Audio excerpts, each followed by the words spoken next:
Good evening, students. Good evening, everybody.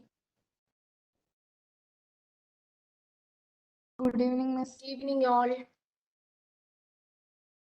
അപ്പം നമ്മുടെ classification of elements chapter 3 നമ്മളിപ്പോൾ തീർക്കും. ചാപ്റ്റർ 3 തീർന്നിട്ട് നമ്മളൊരു പുതിയ ചാപ്റ്ററിന് തുടങ്ങാമെന്ന് വിചാരിക്കുന്നു. അപ്പൊ ഈ ചാപ്റ്ററിന്റെ ഒരു പരീക്ഷ ഇടണ്ടേ? നിങ്ങൾ നന്നായിട്ട് പഠിച്ചോ? NCERT ഒക്കെ വായിച്ച് അപ്ഡേറ്റ് ചെയ്തുകൊണ്ടിരിക്കുന്നുണ്ടോ നിങ്ങള്? ഇപ്പൊ മിസ് തന്ന ഈ ടോപ്പിക്ക്, നമ്മളിപ്പോ ഇന്ന് പഠിച്ച ടോപ്പിക്ക് അല്ലെങ്കിൽ ഈ ചാപ്റ്റർ NCERT എടുത്ത് വെച്ച് വായിച്ച് മിസ് തന്ന നോട്ട്സ് കൂടെ റെഫർ ചെയ്ത് വായിച്ച് എത്ര പേര് കൃത്യമായിട്ട് അങ്ങനെ ഫോളോ അപ്പ് ചെയ്യുന്നുണ്ട്? കൃത്യമായിട്ട് ഫോളോ ചെയ്ത് പോകുന്നുണ്ട്? അങ്ങനെ ഫോളോ ചെയ്ത് പോകണം കേട്ടോ. കാരണം ഇത് ഈ ഒരു ചാപ്റ്ററിന്റെ പ്രത്യേകത എന്താണെന്ന് വെച്ചാൽ ഇതൊരു ഹിസ്റ്റോറിക്കൽ പാർട്ട് പറയുന്ന ഒരു ചാപ്റ്ററാണ്.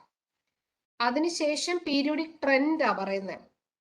പീരിയോഡിക് ട്രെൻഡ് നമ്മൾ പഠിച്ചു. ഏതൊക്കെയാ? Electron negativity, ionisation enthalpy, electron affinity, അങ്ങനെ കുറെ പ്രധാനപ്പെട്ട കാര്യങ്ങൾ, അതിന്റെ ട്രെൻഡ് എങ്ങനെയാന്നുള്ളത് നമ്മൾ പഠിച്ചു. Atomic radii, ionic radii, covalent radii, metallic radii, അത്തരത്തിലുള്ള കാര്യങ്ങളെല്ലാം നമ്മൾ പഠിച്ചു കഴിഞ്ഞു. ഇനി നിങ്ങളുടെ ഭാഗമാണ് ഇനി നിങ്ങൾ ചെയ്യേണ്ടത്.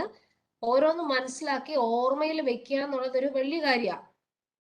അപ്പൊ അത് നന്നായി സെൽഫ് നോട്ട്സ് ഒക്കെ പ്രിപ്പയർ ചെയ്ത് കറക്റ്റായിട്ട് പുസ്തകം വായിച്ച് അത് മനസ്സിലാക്കുന്നവർക്ക് മാത്രമേ കൃത്യമായി ഫോളോ ചെയ്യാൻ പറ്റുള്ളൂ. അല്ലാത്തവർക്ക് ഡിഫിക്കൽട്ട് ആയിട്ട് ഫീൽ ചെയ്യും. ഇപ്പൊ നിങ്ങൾ ഒരു സെൽഫ് നോട്ട്സ് ഒക്കെ പ്രിപ്പയർ, ഇപ്പൊ ഞാൻ തരുന്ന ഈ നോട്ട്സ് ഒക്കെ നിങ്ങൾ എഴുതി എടുത്തിട്ടുണ്ടായിരുന്നോ എല്ലാവരും തന്നെ? എവരിബഡി ഫോളോ ചെയ്യുന്നുണ്ടോ? ഈ ചാപ്റ്റർ കഴിയുമ്പോൾ ഒരു എക്സാം ഉണ്ടാവും. അപ്പൊ ആ എക്സാമിന് വേണ്ടി നിങ്ങൾ നന്നായിട്ട് പഠിക്കണം കേട്ടോ. ഒന്ന് അൺമ്യൂട്ട് ചെയ്തിട്ട് സംസാരിച്ചേ മിസ്സിനോട്. പാനലിസ്റ്റ് ആക്കിയിട്ടുണ്ടല്ലോ, നിങ്ങൾക്ക് സംസാരിക്കാമല്ലോ. You can talk. Yes, Miss. Okay. Aswathy, Yes, Miss. Ann Maria, Aleena, Ann Maria, Sunny, Christy, Deepu, Dominic follow ചെയ്യുന്നുണ്ടല്ലോ അല്ലേ എല്ലാരും? ജിനോബ്, ജോർജ്. ഓക്കെ. ഇപ്പൊ നമ്മൾ ലാസ്റ്റ് പാർട്ടിലേക്കാ വന്നേക്കുന്നത്. ലാസ്റ്റ് പാർട്ട് എന്ന് പറയുന്നത് ഡയഗണൽ റിലേഷൻഷിപ്പ്. പീരിയോഡിക് ടേബിളിനകത്ത് നിങ്ങൾ കാണുന്ന മറ്റൊരു ഫീച്ചർ ആണ് ഈ ഡയഗണൽ റിലേഷൻഷിപ്പ് എന്ന് പറയുന്നത്. The behaviour of lithium and beryllium. ഇപ്പൊ ഞാൻ ഒന്നുകൂടെ എലമെന്റ്സിനൊന്ന് എഴുതുവാണ്.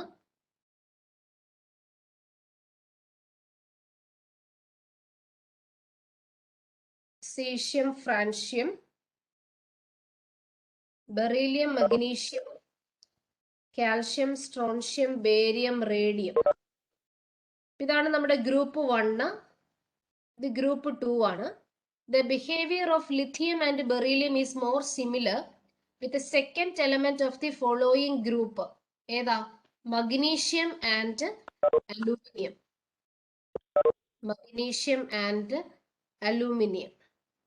അലൂമിനിയം എന്ന് പറയുമ്പോൾ ബോറോൺ ഫോമില്ല കേട്ടോ. Boron, aluminium, gallium, indium, thallium. ഇതാണ് അലൂമിനിയം.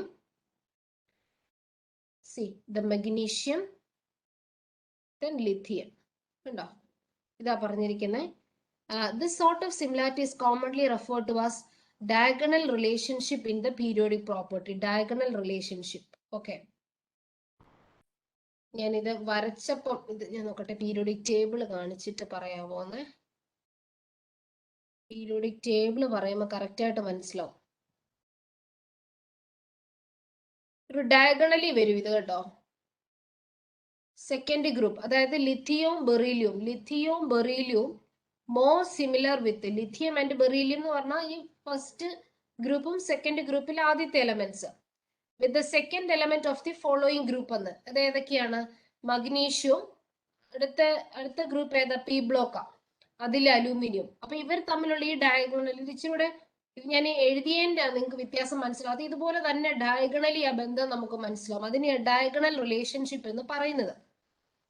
അപ്പം ഓൾറെഡി നമ്മൾ ഡെവലപ്പ് ചെയ്തിരിക്കുന്ന പീരിയോഡിക് ടേബിൾ, പീരിയോഡിക് ടേബിളിനകത്തെ ഓരോ എലമെന്റ്സിനെയും നമ്മൾ അറേഞ്ച് ചെയ്ത് വെച്ചിരിക്കുന്നത് ഒരു ഗ്രൂപ്പിനകത്ത് ഒരു എലമെന്റ്സിനെ എല്ലാം അറേഞ്ച് ചെയ്തിരിക്കുന്നത് എന്തുകൊണ്ടാണെന്ന് ചോദിച്ചാൽ ആ ഗ്രൂപ്പിലെ എലമെന്റുകൾക്കെല്ലാം ഒരേ സ്വഭാവം, ഒരേ പ്രോപ്പർട്ടി, ഒരേ അപ്പിയറൻസ്, ഇത്തരത്തിലുള്ള എല്ലാ ഫീച്ചേഴ്സും ഒരുപോലെ ആകുന്ന ആളുകളെയാണ് നമ്മൾ ഒരു ഗ്രൂപ്പിൽ പെടുത്തിയിരിക്കുന്നത്. അങ്ങനെ തന്നെയാണ് ഓരോ ഗ്രൂപ്പിന്റെയും പ്രത്യേകത ഏതാണ്.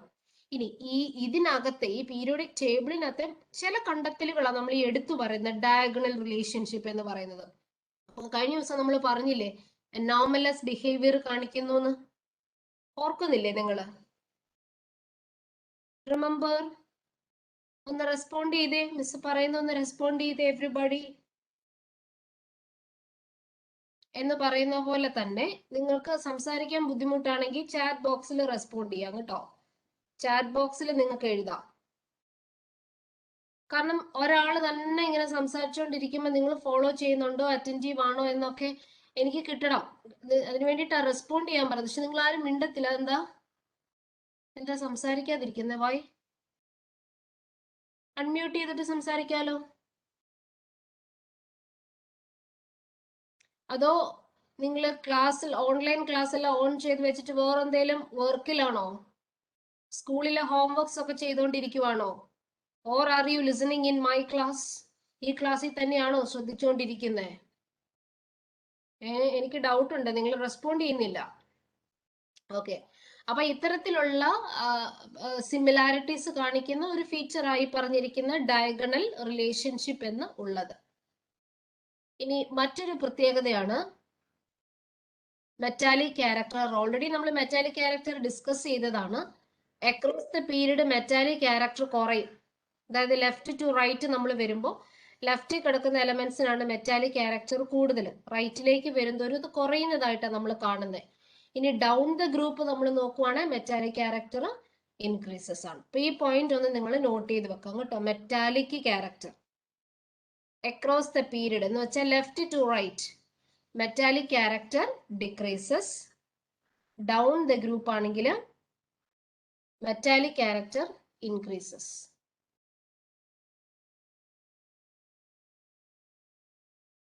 ടീച്ചർ, ഈ ഡയഗണൽ റിലേഷൻഷിപ്പിനകത്തില്ലേ ഈ ഇഡിയും ബെർലിയും ഒക്കെ ഒരേ ഡയഗണലിലാണോ പെടുന്നത്? ഞാൻ വരച്ചതിന്റെ പ്രശ്നമാടാ.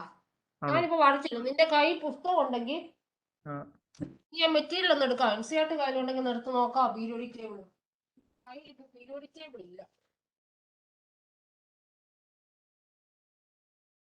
കൃത്യമായിട്ട് പടം കൊടുത്തിട്ടുണ്ട്.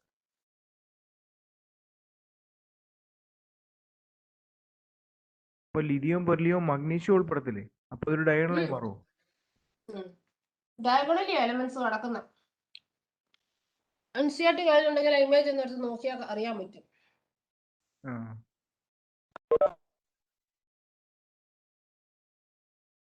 എന്റെ കയ്യിൽ ഇപ്പൊ പുസ്തകം ഇരിപ്പില്ല. നിങ്ങളൊന്ന് എടുത്ത് നോക്കാൻ മതി. അതാ ഞാൻ പറഞ്ഞ മെറ്റീരിയൽ ഉണ്ടെങ്കിൽ ഒന്ന് എടുത്ത് നോക്കാൻ പറഞ്ഞതാ. ഞാൻ നോക്കി. അപ്പം ഈ ലിഥിയം ബെർലിയവും എന്ന് പറഞ്ഞാൽ മഗ്നീഷ്യത്തിന്റെ നേരെ താഴെയല്ലേ? അപ്പൊ ഒരു ഡയഗണൽ ഷേപ്പിൽ കിട്ടുമെന്ന് ഞാൻ ചോദിക്കുന്നത്. ലിഥിയം ബെറിലിയം അല്ലല്ലോ മഗ്നീഷ്യത്തിന്റെ ഷേപ്പിൽ കിട്ടുന്നേ. Lithium beryllium അല്ലല്ലോടാ. ഞാൻ പീരിയോഡിക് ടേബിൾ നോക്കട്ടെ, എടുക്കട്ടെ.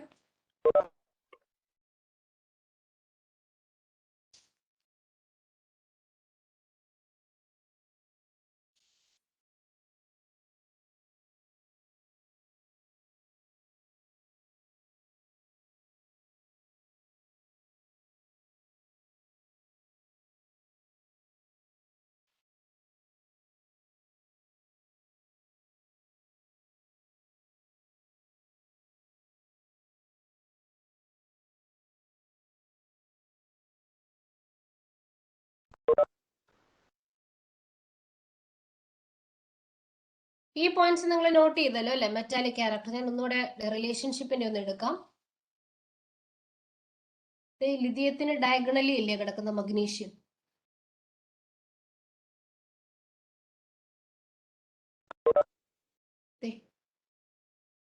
ഡയഗണലി അല്ല കിടക്കുക. ലിഥിയത്തിന് മഗ്നീഷ്യം ഡയഗണലിയാ കിടക്കുന്നത്. കണ്ടോ? കണ്ടോ? ലിഥിയത്തിന് മഗ്നീഷ്യം ഡയഗണലി കിടക്കുന്നത് കണ്ടോ? Lithium and beryllium are similar to the magnesium ഒക്കെ എന്നൊക്കെയല്ലേ പറഞ്ഞേക്കുന്നത്. സെക്കൻഡ് എലമെന്റ് എന്നല്ലേ പറഞ്ഞേക്കുന്നത്. ബെർലിയം അല്ല, പറഞ്ഞില്ലേ? ബിഹേവിയർ ഓഫ് ലിഥിയവും ബെറിലിയവും more similar with second element of the following group എന്നാ പറഞ്ഞിരിക്കുന്നത്. പിന്നെ വരുന്ന ഗ്രൂപ്പുകൾ ആരൊക്കെയാ? ലിഥിയത്തിന്റെയും ബെറീലിയത്തിന്റെ അടുത്ത് വരുന്ന ഗ്രൂപ്പുകൾ എന്ന് പറഞ്ഞാൽ നമ്മുടെ ബോറോൺ ഫാമിലി ഒക്കെ അല്ലേ? ബോറോൺ ഫാമിലി, കാർബൺ ഫാമിലി അവരാ. Boron, aluminium, gallium. ഞാനിപ്പോ ഈ വരച്ചതിനകത്ത് ബെറീലിയത്തിന് നേരെ വരും ബോറോൺ. നോക്കട്ടെ, മഗ്നീഷ്യം ആൻഡ് അലൂമിനിയം. മഗ്നീഷ്യം നോക്കട്ടെ.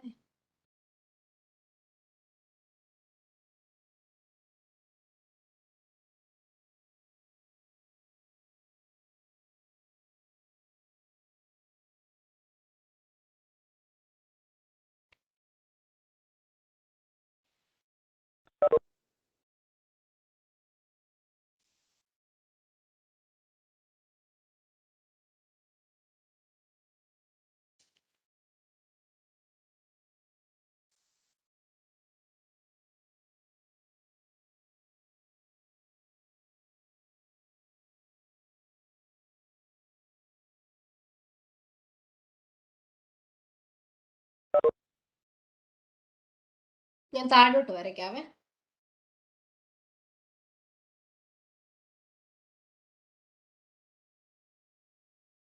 So group 1, then group 2, then group 13, group 14. ഇങ്ങനെ വരുന്നത്. ഗ്രൂപ്പ് 1ഉം 2ഉം കഴിഞ്ഞാൽ പിന്നെ ബോറോൺ ഫാമിലി, കാർബൺ ഫാമിലി അങ്ങനെ വരുന്നത്. ഗ്രൂപ്പ് 1നകത്ത് ലിഥിയം, സോഡിയം. ഗ്രൂപ്പ് 2വിനകത്ത് വരുന്നത് ബെറിലിയം, മഗ്നീഷ്യം ആണ്. ഗ്രൂപ്പ് 13നകത്ത് വരുന്നത് ബോറോൺ, അലൂമിനിയം ആണ്. ഗ്രൂപ്പ് 14നകത്ത് വരുന്നത് കാർബൺ, സിലിക്കൺ ആണ്. സോ ഡയഗണൽ ബന്ധം വരുന്നത് ലിഥിയം, മഗ്നീഷ്യം ആയിട്ട്, പിന്നെ ബെറീലിയം, അലൂമിനിയം ആയിട്ട്, ദെൻ ബോറോൺ, സിലിക്കൺ എന്നുണ്ടോ ഇങ്ങനെ വരുന്നത്. This is the diagonal relationship. മനസ്സിലായോ? ഈ ഒരു ട്രെൻഡ്, ഈ ഒരു സിമിലാരിറ്റിയാണ് നമ്മൾ കാണുന്നത്. ഇതാണ് ഡയഗണൽ റിലേഷൻഷിപ്പ് എന്ന് പറയുന്നത്. ഇപ്പൊ ക്ലിയർ ആയോടോ? ഗ്രൂപ്പ് വരച്ചപ്പോൾ ചിലപ്പോൾ നിങ്ങൾക്ക് കൺഫ്യൂഷൻ ആയി. ഡയഗണലുള്ളവർക്ക് സിമിലർ പ്രോപ്പർട്ടി ആയിരിക്കും അല്ലേ? ആ, സിമിലാരിറ്റി ഉണ്ടെന്നാണ് പറയുന്നത്. എല്ലാ കേസിലും സിമിലർ ആണെന്നും അല്ല അവര് പറഞ്ഞിരിക്കുന്നത്. കൈൻഡ് ഓഫ് സിമിലാരിറ്റി അവർക്കിടയിൽ ഉണ്ടെന്ന്, മറ്റുള്ള എലമെന്റ്സിനെ വെച്ച് നമ്മൾ കമ്പയർ ചെയ്ത് നോക്കുമ്പോൾ. Okay teacher, thank you. അതാണ്. വേണേ നിങ്ങൾക്ക് ഇങ്ങനെ എഴുതാം: similarity in properties of elements,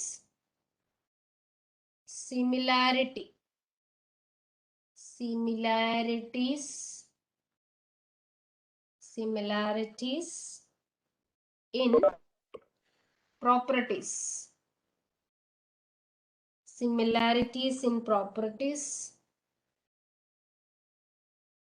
of elements placed diagonally to each other. Diagonally to each other, and that is called diagonal relationship. That is called diagonal relationship. Okay, ഇപ്പൊ നിങ്ങൾക്ക് ചിലപ്പോൾ കുറച്ചുകൂടെ വ്യക്തമാവും. അപ്പൊ ഡയഗണലി കിടക്കുന്ന ആ എലമെന്റ്സിന് ചില പ്രോപ്പർട്ടീസ്, സിമിലാരിറ്റീസ് ഉണ്ട്. അപ്പൊ അതുകൊണ്ടാണ് നമ്മൾ ആ ഒരു ഡയഗണൽ റിലേഷൻഷിപ്പ് എന്ന് പറയാനുള്ള കാരണം. So that's why it is called a diagonal relationship. Okay,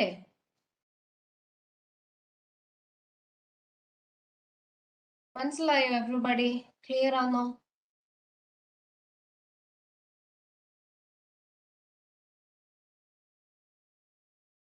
Christy, Dominic? Okay.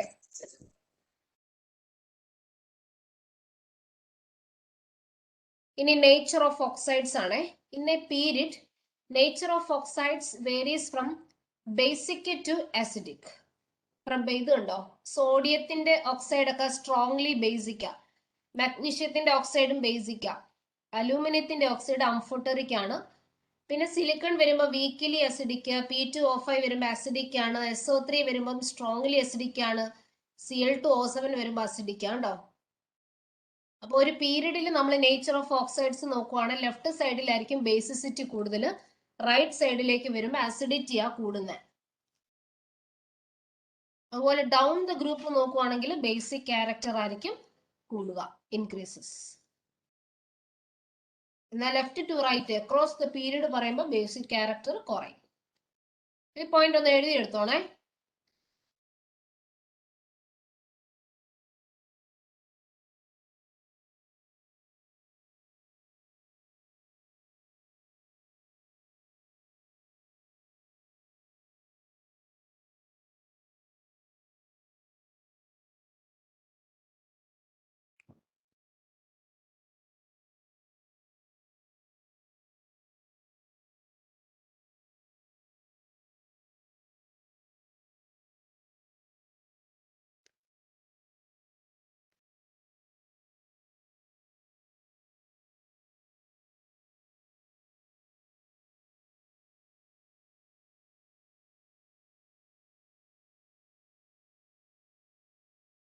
ഇത് അംഫോട്ടറിക് എന്ന് പറഞ്ഞാൽ That shows both the characteristics of both the acidic and basic. അസിഡിക്കിന്റെയും ബേസിക്കിന്റെയും ക്യാരക്ടറിസ്റ്റിക് പ്രോപ്പർട്ടി കാണിക്കുന്നതാണ് അംഫോട്ടറിക് നേച്ചർ എന്ന് പറയുന്നത്.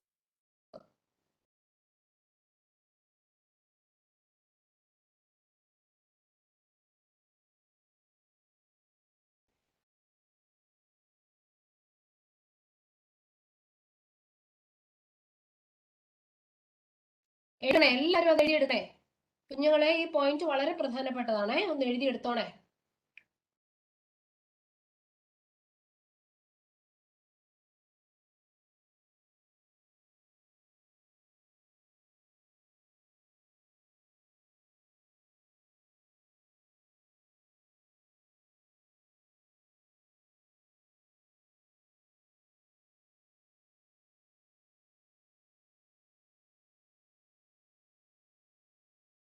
ഓക്കെ, ഫിനിഷ് ചെയ്തോ nature of oxides.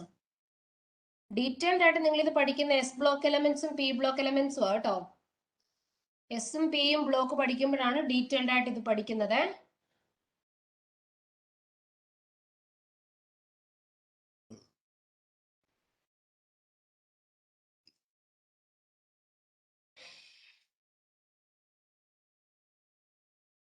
Okay, note ചെയ്തോ? Yes, teacher. Okay, so at a glance നോക്കുമ്പോഴുള്ളൊരു ട്രെൻഡാ പറയുന്നത്. So you can see here down the group. Down the group atomic radius down the group ആണ് കൂടുന്നത്. Left to right ionisation energy കൂടും, electron affinity കൂടും. Non metallic character left to right കൂടും. Metallic character ഇവിടോട്ടായിരിക്കും കൂടുക, ഇങ്ങോട്ടാ increase ചെയ്യുന്നത്. Atomic radius ഇവിടെയാ റേഡിയസ് കൂടുതൽ. ഇങ്ങനെ ലെഫ്റ്റ് ടു റൈറ്റ് വരുന്തോറും റേഡിയസ് കുറഞ്ഞു കുറഞ്ഞാ വരുന്നത്. Electron affinity, ionisation energy. ഇത് വേണമെങ്കിൽ സ്ക്രീൻഷോട്ട് എടുത്ത് വെക്കാം നിങ്ങൾക്ക് കേട്ടോ, സ്ക്രീൻഷോട്ട്.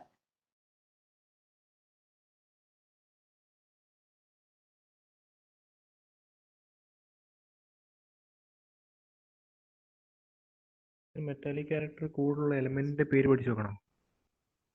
വേണ്ട, മെറ്റൽസ് അല്ലേ എസ് ബ്ലോക്കും പി ബ്ലോക്കും. അല്ല, മെറ്റാലിക് ക്യാരക്ടർ ഏറ്റവും പി ബ്ലോക്ക് അല്ല, എസ് ബ്ലോക്ക് മാത്രം. അങ്ങനൊന്നുമില്ല. ഏറ്റവും കൂടുതൽ മെറ്റാലിക് ക്യാരക്ടർ എന്നൊന്നും പറഞ്ഞ് ചോദിക്കത്തൊന്നുമില്ല. ഏറ്റവും അടിയത്തെ ബോട്ടത്തിൽ ലെഫ്റ്റ് സൈഡിലില്ലേ ഒരു എലമെന്റ് ഇല്ലേ, ആ അതിന് ഏറ്റവും കൂടുതൽ അങ്ങനെ അങ്ങനെ കേട്ടിട്ടുണ്ട്. അല്ല, അങ്ങനെ ചോദിക്കത്തില്ലെന്നാ ഞാൻ പറഞ്ഞത്. പഠിക്കുവാണെങ്കിൽ തന്നെ റേഡിയസ്, മെറ്റാലിക് റേഡിയസ്, അയണിക് റേഡിയസിന്റെ ഒക്കെ ഓർഡർ പഠിച്ചാൽ മതി, എങ്ങനെയാ കൂടുന്നതെന്നുള്ളത്. അത് ഗ്രേറ്റർ ദാനോ ലെസ് ദാനോ ഒക്കെ ചോദിക്കാം. ഓക്കെ, എല്ലാരും സ്ക്രീൻഷോട്ട് എടുത്തോ? ഓക്കെ, അപ്പൊ നമുക്ക് ഇത് കഴിഞ്ഞു കേട്ടോ, ഈ ചാപ്റ്റർ കഴിഞ്ഞു. ഞാനൊരു പുതിയ ചാപ്റ്റർ ഇന്ന് സ്റ്റാർട്ട് ചെയ്യാൻ പോവാണേ.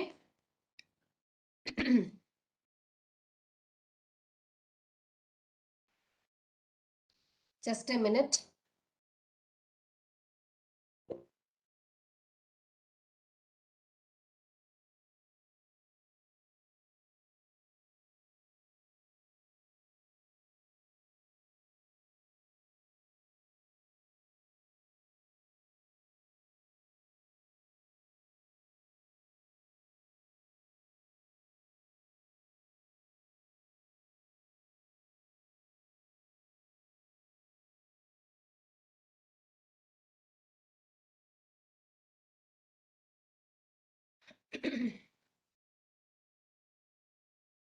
ഓക്കെ, ഇതാണ് chapter name, thermodynamics.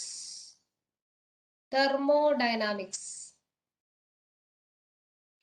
This is the name of the chapter, thermodynamics. അപ്പൊ ഇതിന് മുൻപ് 2 ചാപ്റ്റേഴ്സ് ഉണ്ട്. ഒരു കെമിക്കൽ ബോണ്ടിങ് ഉണ്ട്, ഒരു സ്റ്റേറ്റ്സ് ഓഫ് മാറ്റർ എന്നും പറഞ്ഞിട്ടുള്ള ടോപ്പിക്. അത് രണ്ടും എളുപ്പമുള്ള ചാപ്റ്റേഴ്സ് ആണ്. എന്നാൽ ഏറ്റവും ഡിഫിക്കൽട്ട് എന്ന് പിന്നീട് നിങ്ങൾ പറയുന്ന ഒരു ചാപ്റ്റർ ആണ് തെർമോഡൈനാമിക്സ്. വളരെ പ്രയാസമെന്ന് കുട്ടികൾ പൊതുവെ പറയുന്ന ഒരു ചാപ്റ്റർ ആണ്. ഇത് ഫിസിക്കൽ കെമിസ്ട്രിയുടെ ഒരു പ്രധാനപ്പെട്ട ചാപ്റ്റർ ആണ്. എൻട്രൻസിന് ഏറ്റവും കൂടുതൽ പ്രയോറിറ്റി ഉള്ള ഒരു ചാപ്റ്റർ ആണ്. അതുപോലെ നിങ്ങളുടെ ബോർഡ് എക്സാംസിനാണെങ്കിലും ചോദിക്കും. ഇതിനകത്തുനിന്ന് കൂടുതലും ചോദ്യങ്ങൾ വരുന്നത് ന്യൂമറിക്കൽ ആയിട്ടാണ്, പ്രോബ്ലം ചെയ്യാനായിട്ടായിരിക്കും ചോദ്യം വരുന്നത്. And this is a big chapter. ഇതൊരു വലിയ ചാപ്റ്റർ ആണ്. അപ്പൊ അതുകൊണ്ട് തന്നെ കുറച്ച് ഡിഫിക്കൽട്ട് ആയതുകൊണ്ടും ഇത് ഒന്ന് എടുത്തേക്കാമെന്ന് വിചാരിച്ചു. അപ്പൊ നമുക്ക് തുടങ്ങാം തെർമോഡൈനാമിക്സ്. അപ്പൊ ഇതിനകത്ത് വളരെ ഒരു പ്രത്യേകതയുണ്ട്. എന്നാന്നറിയോ, നിങ്ങൾ നോട്ട്സ് നിർബന്ധമായും ഫോളോ ചെയ്തില്ലെങ്കിൽ, എഴുതിയെടുത്തു പോയില്ലെങ്കിൽ നിങ്ങൾക്ക് വളരെ പ്രയാസമായിട്ട് തോന്നും ഈ ചാപ്റ്റർ. മനസ്സിലായി? ഞാൻ നല്ല സിമ്പിൾ ആയിട്ട് പറഞ്ഞു തരും. പക്ഷെ നിങ്ങൾ അത് എന്നോടൊപ്പം തന്നെ നോട്ട്സ് എഴുതുകയും പഠിച്ചുകൊണ്ട് വരികയും ഒക്കെ അപ്ഡേറ്റ് ചെയ്തുകൊണ്ടിരുന്നില്ലെങ്കിൽ ഭയങ്കര ഡിഫിക്കൽട്ടായിട്ട് എന്നാ നിങ്ങൾക്ക് പിന്നീട് ഫ്യൂച്ചറിൽ തോന്നാവുന്ന ഒരു ചാപ്റ്റർ കൂടിയാണ് തെർമോഡൈനാമിക്സ്. പക്ഷെ പഠിച്ചു കഴിയുമ്പോൾ പറയണം ഓക്കെ ആണോ, കംഫർട്ടബിൾ ആണോ എന്നുള്ളത്. ഓക്കെ, നമുക്ക് സ്റ്റാർട്ട് ചെയ്യാം. ചാപ്റ്ററിന്റെ പേര് തെർമോഡൈനാമിക്സ്. ഫിസിക്സിൽ നിങ്ങൾ ഇത് പഠിക്കും, ഹീറ്റ് ആൻഡ് തെർമോഡൈനാമിക്സ്. അത് ഫിസിക്കൽ തെർമോഡൈനാമിക്സ് ആട്ടോ. നമ്മൾ ഇവിടെ പഠിക്കാൻ പോകുന്നത് കെമിക്കൽ തെർമോഡൈനാമിക്സ് ആണ്. കെമിസ്ട്രിയിൽ ഫിസിക്സിൽ പഠിക്കുന്ന അത്രയും പ്രയാസം ഇല്ല. അത്യാവശ്യം നന്നായിട്ട് എഴുതുകയും വായിക്കുകയും ഒക്കെ ചെയ്യുന്ന പിള്ളേരാണെങ്കിൽ പെട്ടെന്ന് തന്നെ ഫോളോ ചെയ്യാൻ പറ്റും. ഇനി തെർമോഡൈനാമിക്സ് എന്ന വാക്ക് ഒരു ഗ്രീക്ക് വേർഡിൽ നിന്നാണ് ഉണ്ടായത്.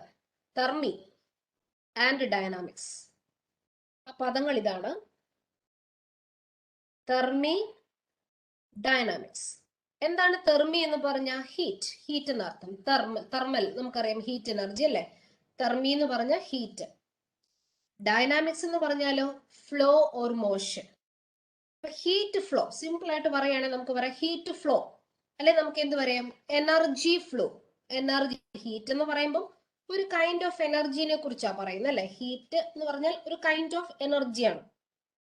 ദ ഫ്ലോ ഓഫ് ഹീറ്റ് അല്ലെങ്കിൽ the movement of heat, the motion of heat, the motion of energy, energy flow, അതിനെക്കുറിച്ചുള്ള പഠനമാണ് തെർമോഡൈനാമിക്സ് എന്ന് പറയുന്നത്. നിങ്ങൾക്കറിയാം, ഏതൊരു രാസപ്രവർത്തനം നടക്കണമെങ്കിലും ചിലപ്പോ എനർജിനെ അബ്സോർബ് ചെയ്തിട്ടായിരിക്കും ആ റിയാക്ഷൻ നടക്കുക. ഇനി ചില കേസിലാണെങ്കിലോ ഒരു റിയാക്ഷൻ നടത്തപ്പെടുമ്പോൾ ലോഡ്സ് ഓഫ് എനർജി അതിനകത്തുനിന്ന് റിലീസ് ചെയ്യപ്പെടും. മനസ്സിലാവുന്നില്ലേ? അപ്പം ഇവിടെയൊക്കെ എനർജി അല്ലെങ്കിൽ ഊർജ കൈമാറ്റം ഉണ്ട്. There is a kind of exchange of energy between the system or the object we under study. നമ്മൾ പഠന വിധേയമാക്കുന്ന ഒബ്ജക്റ്റും സറൗണ്ടിങ്സുമായിട്ട് എപ്പോഴും ഒരു ഊർജ കൈമാറ്റം ഉണ്ട്, ഒരു എനർജി ട്രാൻസ്ഫർ നടക്കുന്നുണ്ട്. അപ്പം അതിനെക്കുറിച്ചുള്ള പഠനം പറയുന്ന ബ്രാഞ്ച് ഓഫ് കെമിസ്ട്രിയാണ് തെർമോഡൈനാമിക്സ് എന്ന് പറയുന്നത്. അപ്പൊ ക്ലിയർ ആയോ? തെർമോഡൈനാമിക്സ് എന്തുമായിട്ട് ഡീൽ ചെയ്തിട്ടുള്ളതാന്ന് റെസ്പോണ്ട് ചെയ്തേ, ഒന്ന് പറഞ്ഞേ, അൺമ്യൂട്ട് ചെയ്തിട്ടൊന്ന് പറഞ്ഞേ. തെർമോഡൈനാമിക്സ് എന്തുമായിട്ട് ബന്ധപ്പെട്ടതാണ്? എനർജി എക്സ്ചേഞ്ചുമായിട്ട്. എന്തുമായിട്ടാണ്? എനർജി എന്ന് പറഞ്ഞേ. എനർജി, എനർജി പറഞ്ഞേ. എനർജി. ബലം പിടിച്ചിരിക്കുന്നുണ്ടോ ക്ലാസ്സിൽ? ബലം പിടിച്ചിരിക്കുന്നുണ്ടോ? അൺമ്യൂട്ട് ചെയ്ത് സംസാരിക്കാതെ ബലം പിടിച്ചിരിക്കുന്നുണ്ടോ? നിങ്ങളെ സമ്മതിച്ചിരിക്കുന്നു ഞാൻ കേട്ടോ. ഒന്ന് അൺമ്യൂട്ട് ചെയ്തിട്ട് സംസാരിച്ചേ. എനർജി ട്രാൻസ്ഫർ, എനർജി ട്രാൻസ്ഫർ അല്ലെ, അതിനെക്കുറിച്ചുള്ള പഠനമാണ് thermodynamics. Okay, what is thermodynamics? It is the branch of science which deals with energy changes and the quantitative relationship between them during a physical or chemical transformation. മനസ്സിലായോ? ഇത് ഒരു branch of science ആണ്. and that deals with the energy changes. ഊർജ കൈമാറ്റത്തെ കുറിച്ചുള്ള പഠനമാണ്. the quantitative relationship between them എന്ന് പറഞ്ഞാൽ നിങ്ങൾക്കറിയാം ഊർജം നശിച്ചു പോകുന്നില്ല, ഉണ്ടോ? എനർജിക്ക് എപ്പോഴും കൺവേർഷനെ നടക്കത്തുള്ളൂ. അതായത് ഇപ്പൊ heat energy light energy heat energy ആയി മാറാം, അല്ലെങ്കിൽ ലൈറ്റ് എനർജി മെക്കാനിക്കൽ എനർജി ആയിട്ട് മാറാം, ഇലക്ട്രിക്കൽ എനർജി മെക്കാനിക്കൽ എനർജി ആയിട്ട് മാറാം, സൗണ്ട് എനർജി ആയിട്ട് മാറാം. And there will be lots of conversions between the energy and there is no wastage. Wastage എന്ന് പറയുമ്പോൾ അത് നശിച്ചു പോകുന്നില്ല. എനർജിക്ക് എപ്പോഴും കൺവേർഷൻസ് ആണ് നടക്കുന്നത്. അപ്പൊ the quantitative relationship between them, ഈ എനർജി കൈമാറ്റം നടത്തുമ്പോൾ അവർക്കിടയിലുള്ള ആ ബന്ധം, അത് ഫിസിക്കൽ ട്രാൻസ്ഫോർമേഷൻ നടക്കുമ്പോഴാകാം, അല്ലെങ്കിൽ ഒരു chemical transformation നടക്കുമ്പോഴാകാം.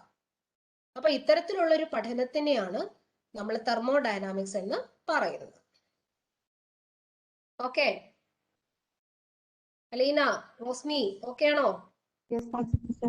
Yes, teacher. Okay. ഇനി ഇമ്പോർട്ടൻസ് ഓഫ് തെർമോഡൈനാമിക്സ്. ഇത് എഴുതിയെടുക്കേണ്ട കാര്യമില്ല, ഞാൻ ജസ്റ്റ് ഒരു എക്സ്പ്ലനേഷന് വേണ്ടി പറയുന്നേ ഉള്ളൂ. നമുക്ക് എന്തിനൊക്കെയാണ് ഈ തെർമോഡൈനാമിക്സ് ഇമ്പോർട്ടൻ്റ് ആയിട്ടുള്ളത്? ഒന്ന്, determining the feasibility of a reaction. ഈ ഫീസിബിലിറ്റി എന്നുള്ളൊരു വാക്ക് നിങ്ങൾ കേട്ടിട്ടുണ്ടോ? ഫീസിബിലിറ്റി. ഫീസിബിലിറ്റി എന്ന വാക്കിന് മറ്റൊരർത്ഥമുണ്ട്, that is called spontaneity. Feasibility അല്ലെങ്കിൽ സ്പോണ്ടേനിറ്റി എന്ന് നമ്മൾ വിളിക്കും. എന്ന് പറഞ്ഞാൽ എന്താ? ഒരു റിയാക്ഷൻ താനെ നടക്കുക, ആരുടെയും പ്രേരണയില്ലാതെ നടക്കുക, ഒരു നാച്ചുറൽ ടെൻഡൻസിയോട് കൂടി നടക്കുന്ന പ്രവർത്തനങ്ങളെയാണ് നമ്മൾ സ്പോണ്ടേനിയസ് അല്ലെങ്കിൽ ഫീസിബിൾ എന്നൊക്കെ പറയുന്നത്. ഒരു എക്സാമ്പിൾ പറയാമോ നിങ്ങൾക്ക്? സ്പോണ്ടേനിയസ് ആയിട്ട് നടക്കുന്ന റിയാക്ഷന്റെ ഒരു ഉദാഹരണം പറയാമോ? Anybody, any example?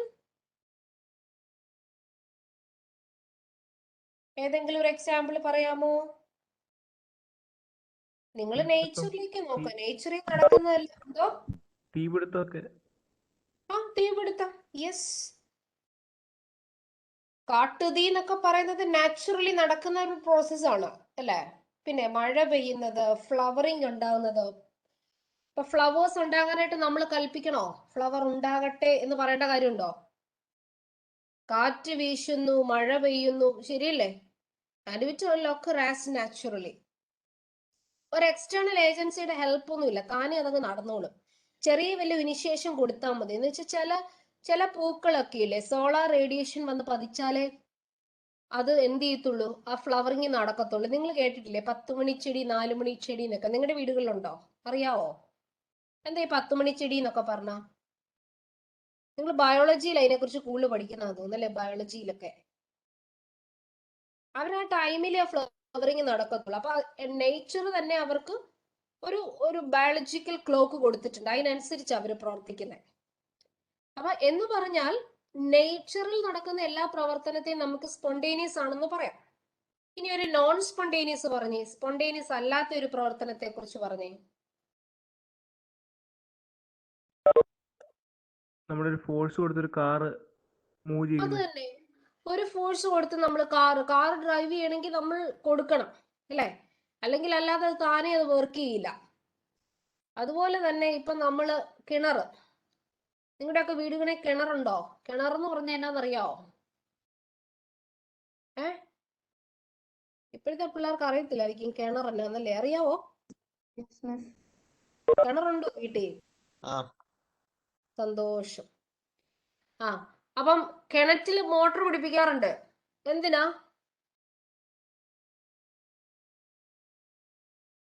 ഒരു രസത്തിന് ചെയ്യുന്നതാണോ? വെള്ളം പമ്പ് വെള്ളം പമ്പ് ചെയ്ത് ടാങ്കിൽ കയറ്റി ആ ടാങ്കിനകത്തുനിന്ന് നമ്മൾ പൈപ്പ് ഓൺ ആക്കുമ്പോൾ നമ്മുടെ അടുത്തേക്ക് എത്രയും വേഗത്തിൽ അത് എത്തിച്ചേരുന്നു അല്ലെ? നമ്മുടെ വർക്ക് കുറയുക.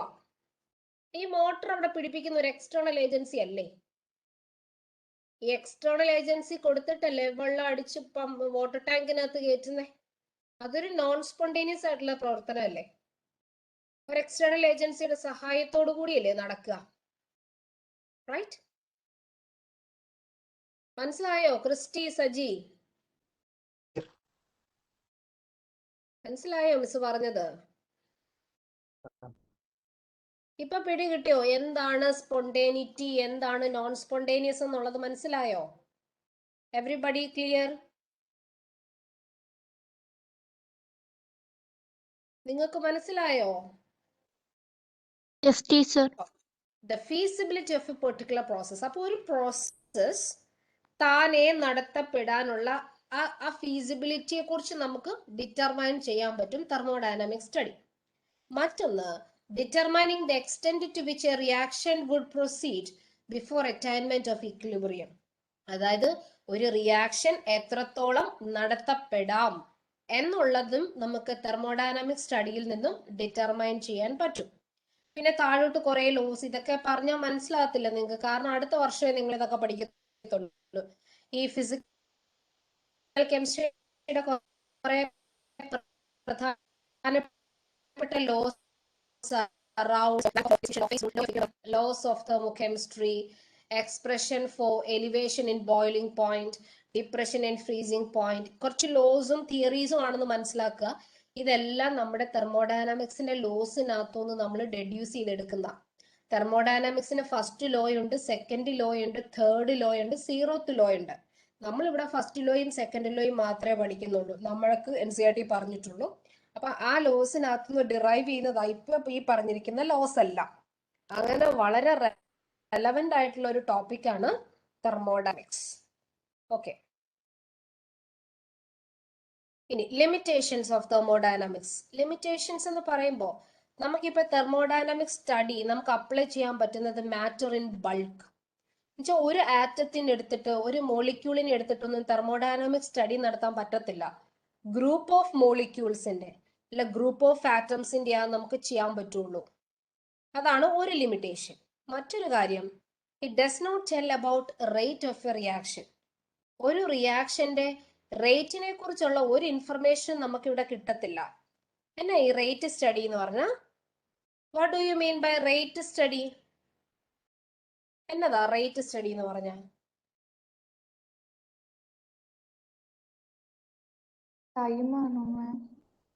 വിത്ത് ടൈമുമായിട്ട് കണക്ട് ചെയ്ത് പറയുന്നത്. ഇപ്പൊ നമ്മൾ പറയാം ഇനിഷ്യൽ ടി ടൈം ആയിരുന്ന സമയത്ത് 25% റിയാക്ഷൻ പ്രൊസീഡ് ചെയ്തു, പിന്നെ ഒരു 5 മിനിറ്റ് കൂടെ കഴിഞ്ഞപ്പോൾ 50% പ്രൊസീഡ് ചെയ്തു. അങ്ങനെ നമ്മൾ വിത്ത് റെസ്പെക്ട് ടു ടൈം പറയത്തില്ലേ? അപ്പൊ അതാണ് റേറ്റ് എന്ന് പറയുന്നത്. റിയാക്ഷന്റെ റേറ്റിനെ കുറിച്ചുള്ള പഠനം എന്ന് പറഞ്ഞ കൈനറ്റിക് സ്റ്റഡി. അത് നിങ്ങൾ അടുത്ത വർഷം പഠിക്കും, കെമിക്കൽ കൈനറ്റിക്സ് എന്ന് പറഞ്ഞിട്ട് ഒരു ചാപ്റ്ററിൽ. തെർമോഡൈനാമിക്സിന് അത് റേറ്റിനെ കുറിച്ചുള്ള ഒരു ഇൻഫർമേഷനും പഠിപ്പിക്കുന്നില്ല. പിന്നെ does not tell whether the reaction will be fast or slow. അപ്പൊ നമ്മൾ പരിചയപ്പെടാൻ പോകുന്നതും കാണാൻ പോകുന്നതുമായ റിയാക്ഷൻസ് ഒരു ഫാസ്റ്റ് റിയാക്ഷൻ ആണോ ഒരു സ്ലോ റിയാക്ഷൻ ആണോ, അത്തരത്തിലുള്ള ഒരു ഇൻഫർമേഷൻസും നമുക്ക് തെർമോഡൈനാമിക് സ്റ്റഡിക്കകത്തൊന്നും കിട്ടത്തില്ല. അപ്പൊ ഇതൊക്കെയാണ് ലിമിറ്റേഷൻസ് ഓഫ് തെർമോഡൈനാമിക്സ്. ഓക്കെ, ഇതൊന്ന് വേണം നോട്ട് ചെയ്തോണേ ഒന്ന്.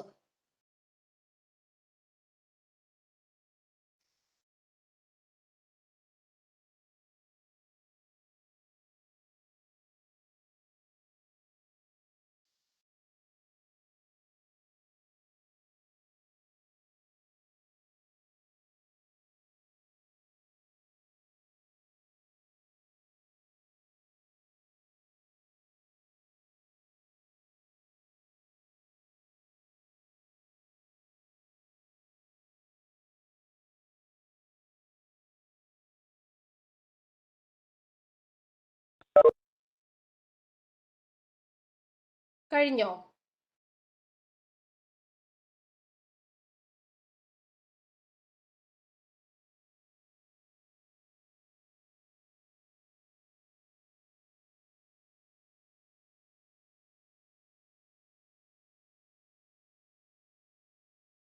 റോസ്മി എഴുതി കഴിഞ്ഞോ? Okay, Jinob, Christy, Aswathy, finished? Yes, teacher. Okay.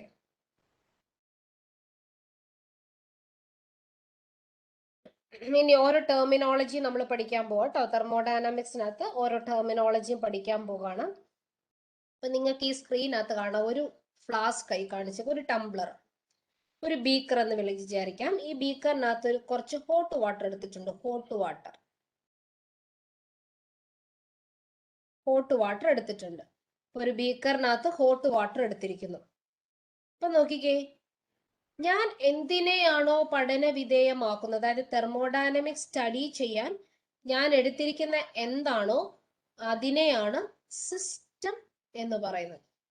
System കണ്ടോ, ഇപ്പൊ ഞാൻ ഇവിടെ എടുത്തിരിക്കുന്ന എന്താ, ഹോട്ട് വാട്ടർ. അപ്പൊ എന്റെ സിസ്റ്റം എന്ന് പറയുന്നത് എന്താണ്, ഹോട്ട് വാട്ടർ. ഈ സിസ്റ്റം ഒഴിച്ചുള്ള ബാക്കി എല്ലാത്തിനും എനിക്ക് എന്ത് വിളിക്കാം, സറൗണ്ടിങ്സ് എന്ന് വിളിക്കാം. കണ്ടോ, സറൗണ്ടിങ്സ് എന്ന് എഴുതിയേക്കുന്നുണ്ടോ, ദ സിസ്റ്റം എക്സ്ക്ലൂഡിങ് അല്ലെ, സിസ്റ്റം ഒഴിച്ചുള്ള ബാക്കി എല്ലാത്തിനെയും നമുക്ക് എന്ത് വിളിക്കാം, സറൗണ്ടിങ്സ് എന്ന് വിളിക്കാം. അശ്വതി ഫോളോ ചെയ്യുന്നുണ്ടോ? Yes ma'am. ഓക്കെ, അപ്പൊ സിസ്റ്റം എന്താന്ന് മനസ്സിലായോ? സിസ്റ്റം എന്താണ്? സിസ്റ്റം എന്ന് പറഞ്ഞാൽ നമ്മൾ തെർമോഡൈനമിക് സ്റ്റഡി നടത്താൻ ഉപയോഗിക്കുന്നത് എന്താണോ അതിനെയാണ്. ഇപ്പൊ ചിലപ്പോൾ 1 മോൾ ഗ്യാസ് ആകാം, അല്ലെ 10 മോൾ ഗ്യാസ് ആകാം. So what ever that we are taking into consideration, അതിനെയാണ് നമ്മൾ എന്ത് വിളിക്കുന്നത്, സിസ്റ്റം എന്ന് പറയുന്നത്. ആ സിസ്റ്റം ഒഴിച്ചുള്ള ബാക്കി എല്ലാത്തിനെയും നമ്മൾ എന്ത് വിളിക്കും, സറൗണ്ടിങ്സ് എന്ന് വിളിക്കും. ഈ സിസ്റ്റവും സറൗണ്ടിങ്സിനെയും തമ്മിൽ സെപ്പറേറ്റ് ചെയ്യുന്ന പാർട്ടിനെയാണ് നമ്മൾ ബൗണ്ടറി എന്ന് വിളിക്കും. ബൗണ്ടറി. ഇപ്പൊ ഇവിടുത്തെ ബൗണ്ടറി ഏതാണ്? ക്രിസ്റ്റി പറഞ്ഞേ, ഇവിടുത്തെ ബൗണ്ടറി ഏതാ? ക്രിസ്റ്റി, ഇവിടുത്തെ ബൗണ്ടറി ഏതാ?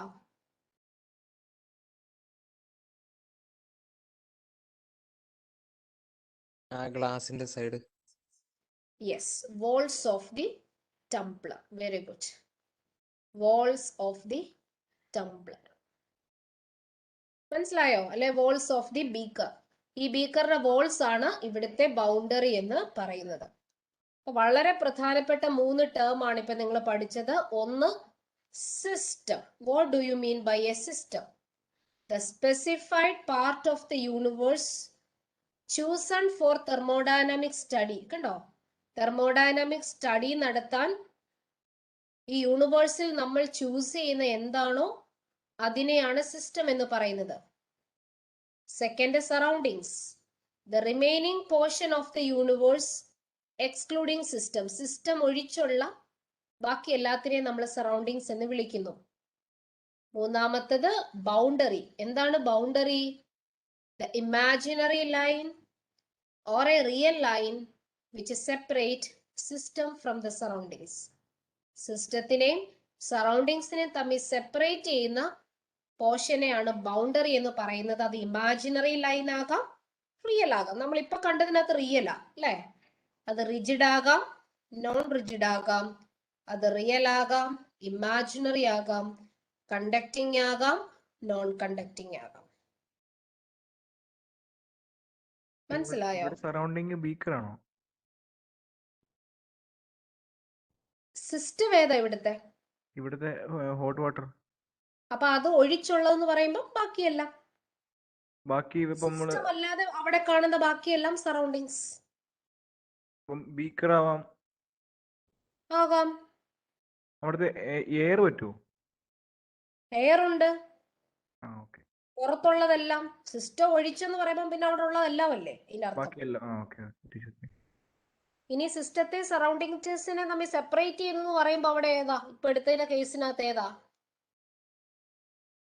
ആ ഗ്ലാസ്, ആ മറ്റേ അതിന്റെ ബൗണ്ടറി, ആ ബീക്കറിന്റെ ആ ഗ്ലാസ് പോർഷൻ. ആ ഗ്ലാസ് പോർഷൻ. അതാണ് അവിടെ ഇവിടുത്തെ ബൗണ്ടറി ആയിട്ട് വരിക. അപ്പൊ ഇതെല്ലാരും എഴുതിയെടുക്കണം കേട്ടോ. സിസ്റ്റം എന്താണ്, സറൗണ്ടിങ്സ് എന്താണ്, ബൗണ്ടറി. ഇത്രയും കാര്യങ്ങൾ നോട്ട്സിൽ എഴുതണേ.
Okay, finished. നെക്സ്റ്റ്. അപ്പൊ യൂണിവേഴ്സ് എന്ന് പറയുന്നതിനെ നമുക്ക് എങ്ങനെ ഡിഫൈൻ ചെയ്യാം?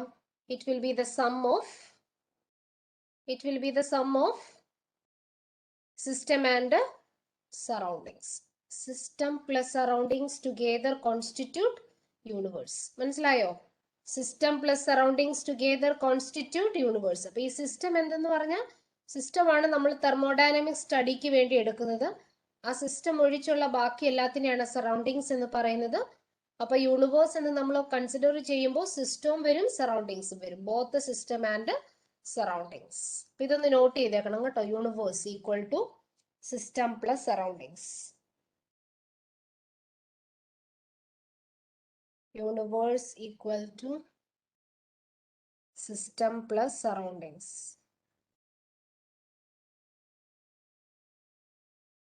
System plus surroundings.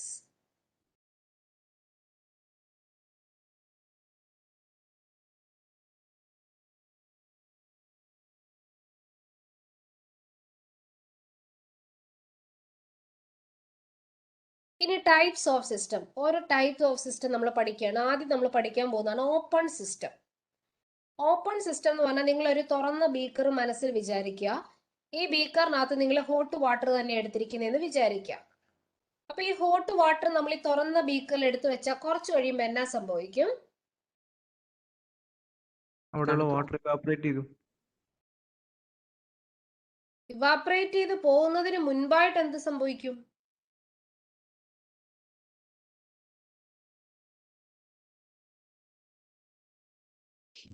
സറൗണ്ടിങ്സിലേക്ക് ട്രാൻസ്ഫർ ആവും. എന്ന് പറഞ്ഞാൽ സിമ്പിൾ ആയിട്ട് പറഞ്ഞാൽ ചൂടുവെള്ളം തണുത്തു പോകും. ശരിയല്ലേ? ഹോട്ട് വാട്ടറിന്റെ ഹോട്ട്നെസ് പോകും. റൈറ്റ്? എന്ന് വെച്ചാൽ ഇതിനകത്തുനിന്ന് ഹീറ്റ് എനർജി എന്ത് ചെയ്യുക? സറൗണ്ടിങ്സിലേക്ക് അത് കൊടുക്കും. ശരിയല്ലേ? ഇനി ഇപ്പൊ നിങ്ങൾ പറഞ്ഞ പോലെ തന്നെ ഇവിടെ ഇവാപറേഷനും നടക്കാമല്ലോ. ഇവാപറേഷൻ നടത്തുക വെച്ചാൽ വാട്ടറിന്റെ അളവിനും വ്യത്യാസം വരില്ലേ? വരുവോ? ഒന്ന് പറയാമോ? വരുവോ?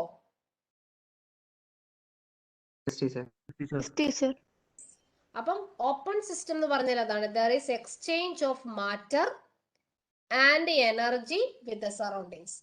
അങ്ങനെയുള്ള സിസ്റ്റത്തിനെയാണ് ഓപ്പൺ സിസ്റ്റം എന്ന് പറയുന്നത്. മനസ്സിലായോ? എന്തൊക്കെയാണ് എക്സ്ചേഞ്ച് ചെയ്യുന്നത്? Exchange of matter and energy with the surroundings. മാറ്ററും അതുപോലെ എനർജിയും സറൗണ്ടിങ്സുമായിട്ട് എക്സ്ചേഞ്ച് ചെയ്യുന്നുണ്ടെങ്കിൽ and that is called open system. That is called open system.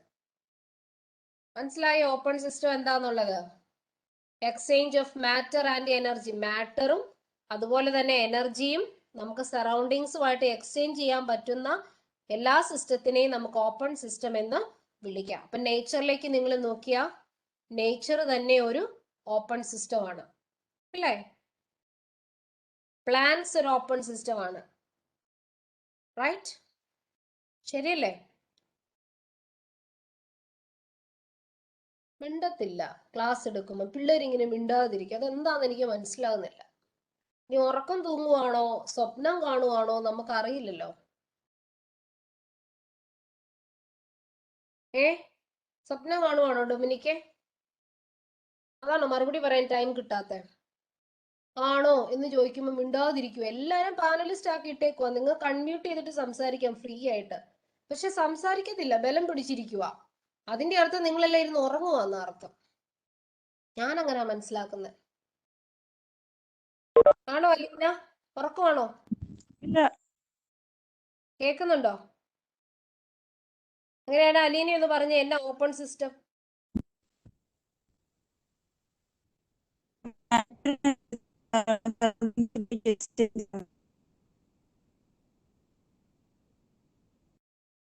കേക്കത്തില്ല മോളെ, കട്ടായി പോകുന്നല്ലോ.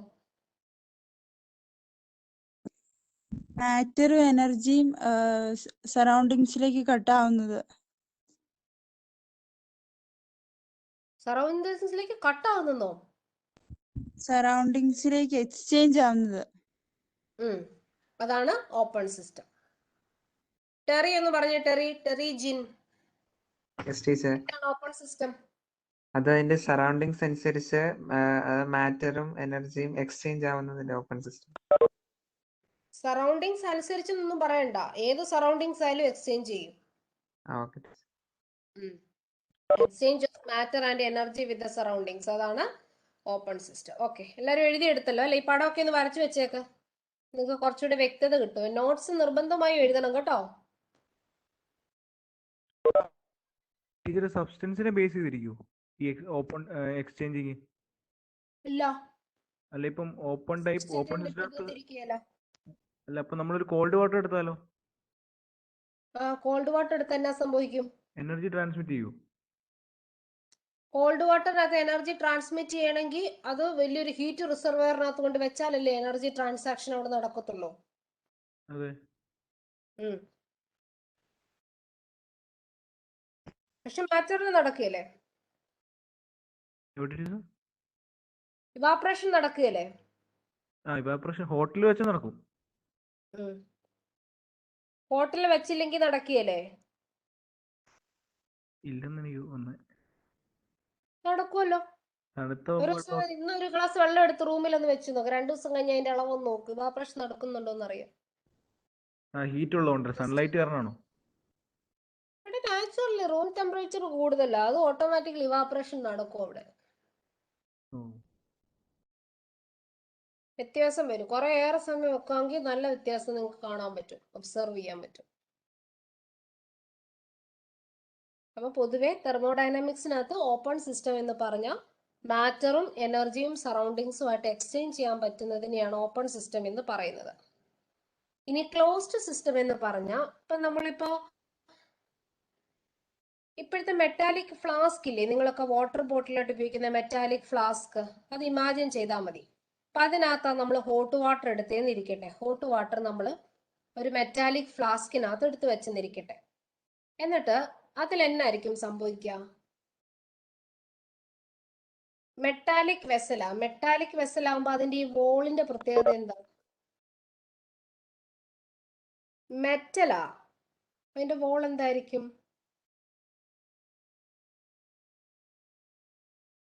അത് കൊള്ളാം. മെറ്റൽ എന്നതിന്റെ പ്രത്യേകത എന്താ? അല്ല, കണ്ടക്ടിങ് ആയിരിക്കും എന്നുള്ളതാ എന്റെ ചോദ്യം. ചൂട് അതുപോലെ തന്നെ നിൽക്കും ഹോട്ട് വാട്ടർ ഇപ്പൊ ഒഴിച്ചിട്ടുണ്ടെങ്കിൽ. ഏത് മെറ്റാലിക് വെസലിനകത്തോ? ആഹാ, അത് കൊള്ളാമല്ലോ. ഒരു സ്റ്റീൽ ഗ്ലാസ് നിക്കൂല ഫ്ലാസ്കില്. ഇപ്പൊ ഹോട്ട് വാട്ടർ ആണെങ്കിൽ അത് അങ്ങനെ തന്നെ നിക്കൂലേ കുറച്ചു നേരത്തേക്ക്? ഞാൻ തെർമോ ഫ്ലാസ്ക് എന്ന് പറഞ്ഞില്ലല്ലോ, ഞാനൊരു മെറ്റാലിക് വെസൽ എന്നല്ലേ പറഞ്ഞുള്ളൂ. മെറ്റാലിക് വെസൽ, മെറ്റലിന്റെ പ്രത്യേകത എന്താ? Metals are good conductors of heat and electricity എന്നല്ലേ പണ്ട് 8ാം ക്ലാസ്സിൽ പഠിച്ചിട്ടുള്ളത്. അപ്പൊ ഇതിന്റെ വോളിന്റെ പ്രത്യേകത എന്താ? തെർമലി കണ്ടക്ടിങ് വോൾ അല്ലേ? അല്ലേ?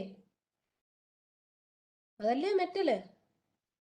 മെറ്റൽസ് അങ്ങനെയാണെന്നല്ലേ നമ്മൾ പഠിച്ചിരിക്കുന്നത്. Metals are good conductors of heat and electricity. പഠിച്ചിട്ടുണ്ടോ കൊച്ചു ക്ലാസ്സില്?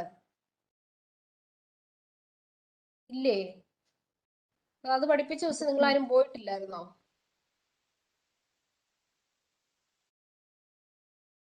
അശ്വതി, ഈ വോളിന്റെ പ്രത്യേകത എന്താ? തെർമലി കണ്ടക്ടിങ് ആണ്.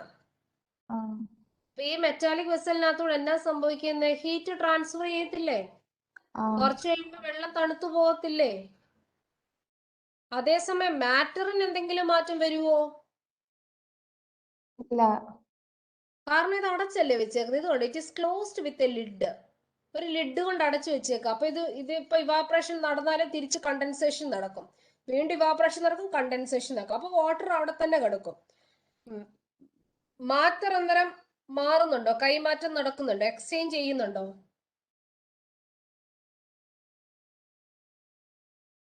മാറ്റർ എക്സ്ചേഞ്ച് ചെയ്യുന്നുണ്ടോ എന്ന് ഉത്തരം പറയാൻ വാ തുറന്ന്.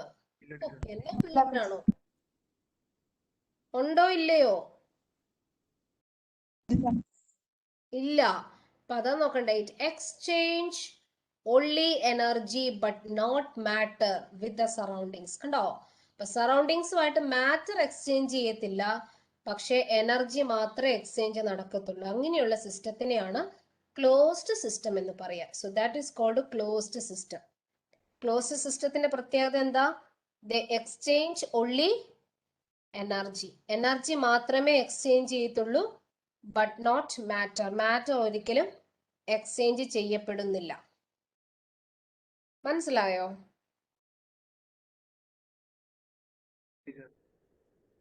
ആ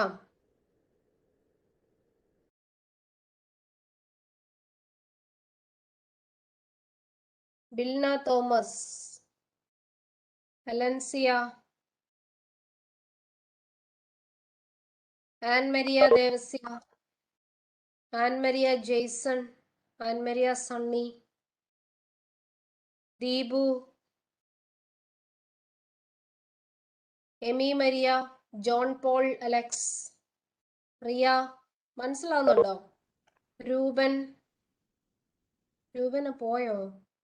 റോസ്മി, ടെസ, മനസ്സിലായോ ടെസ? ഓക്കെ, ഇത് എഴുതിയെടുത്തോ, വരച്ചൊക്കെ ഇട്ടോ കേട്ടോ. Closed system, exchange only energy but not matter with the surroundings. ഫ്ലാസ്കോ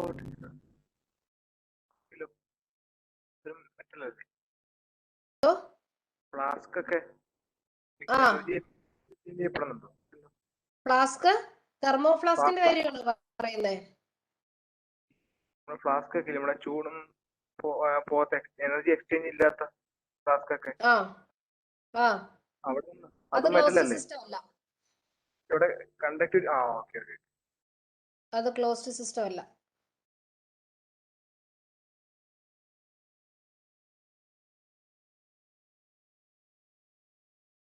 Okay, everybody finished this one? അടുത്തതാണ് ഐസൊലേറ്റഡ് സിസ്റ്റം. ഈ ഐസൊലേറ്റഡ് സിസ്റ്റം ഇമാജിൻ ചെയ്യുമ്പോൾ വേണേൽ നിങ്ങൾക്ക് ഈ തെർമോഫ്ലാസ്ക് ഇമാജിൻ ചെയ്യാം. പക്ഷെ തെർമോഫ്ലാസ്ക് 100% ഐസൊലേറ്റഡ് ആണെന്നൊന്നും പറയാൻ പറ്റത്തില്ല. പക്ഷെ കമ്പാരറ്റീവ്ലി ഒരു എക്സാമ്പിൾ പറയാൻ പറ്റുന്ന തെർമോഫ്ലാസ്കേ ഉള്ളൂ. അപ്പൊ അതിനകത്ത് നമ്മളിപ്പോ ഒരു ഹോട്ട് വാട്ടർ എടുത്ത് വെച്ച് കഴിഞ്ഞാൽ അതിനകത്ത് എനർജി കൺസേർവ് ചെയ്ത് നിർത്തും അല്ലെ? തെർമലി ഇൻസുലേറ്റഡ് ആ വോള്, തെർമലി ഇൻസുലേറ്റഡ് വോളാണ്. തെർമലി ഇൻസുലേറ്റഡ് വോൾ, അതാണ് തെർമോഫ്ലാസ്ക്. തെർമലി ഇൻസുലേറ്റഡ് വോൾ ആണ്. അതുപോലെ it is closed with a lid, ഇങ്ങനെ ഒരു ലിഡ് വെച്ച് ക്ലോസ് ചെയ്തിട്ടുണ്ട്. അപ്പൊ അതുകൊണ്ട് തന്നെ neither exchange matter nor energy with the surroundings. മാറ്ററും എക്സ്ചേഞ്ച് ചെയ്യത്തില്ല, എനർജിയും എക്സ്ചേഞ്ച് ചെയ്യത്തില്ല.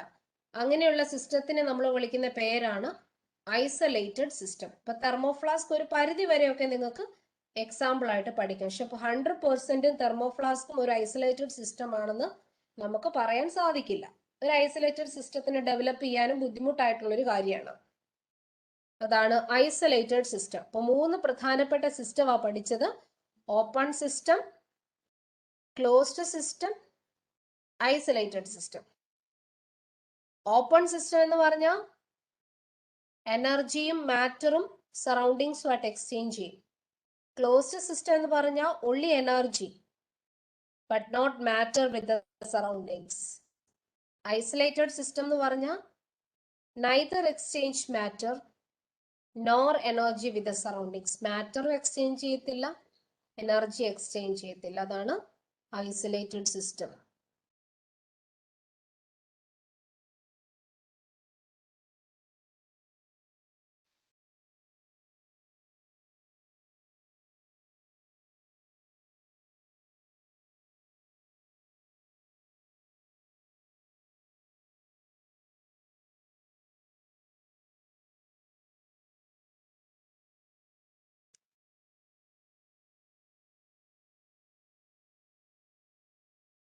കഴിഞ്ഞോ? ടീച്ചർ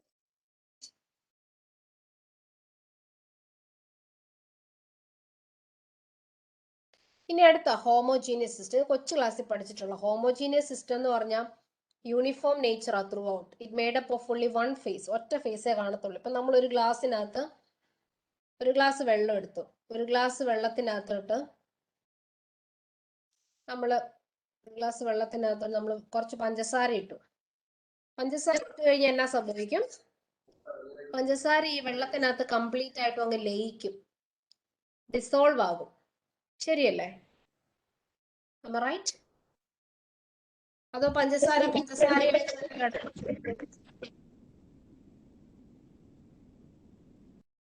കേൾക്കുന്നില്ല പറയുന്നത് എന്താണ്?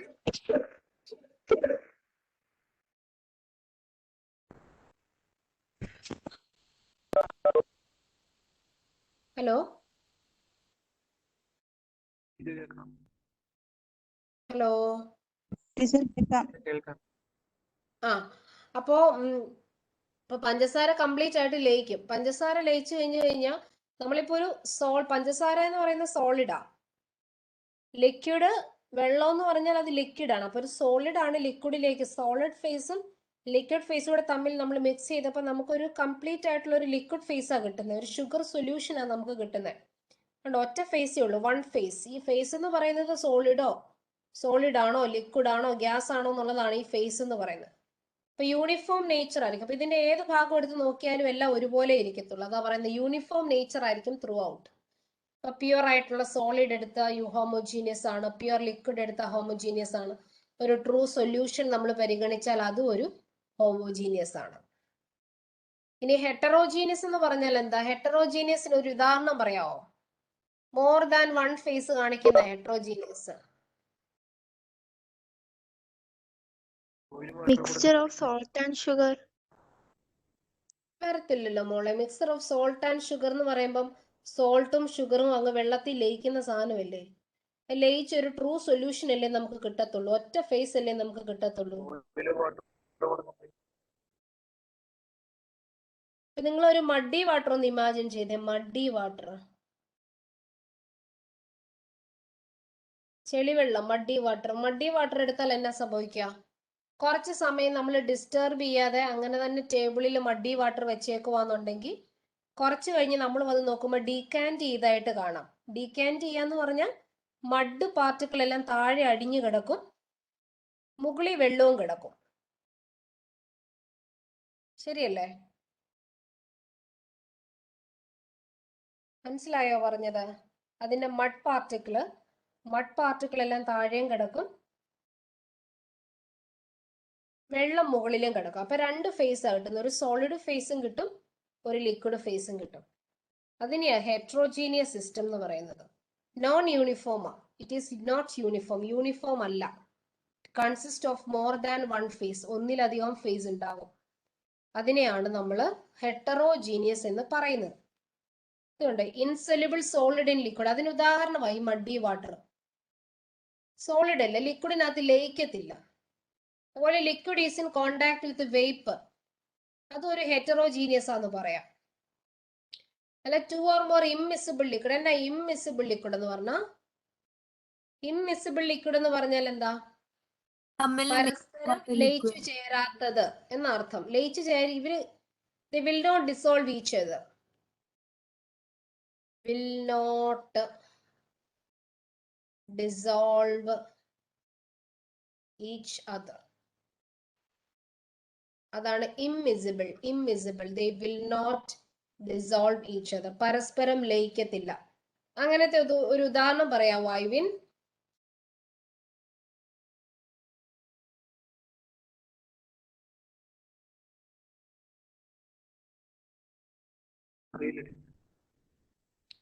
വാട്ടറും ഓയിലും തമ്മിൽ മിക്സ് ചെയ്താലോ? വാട്ടറും മണ്ണെണ്ണയും തമ്മിൽ മിക്സ് ചെയ്താലോ? മിക്സ് ചെയ്ത് കഴിഞ്ഞ് കുറച്ച് നേരം നിങ്ങൾ നോക്കണം. വാട്ടർ താഴെയും കിടക്കും,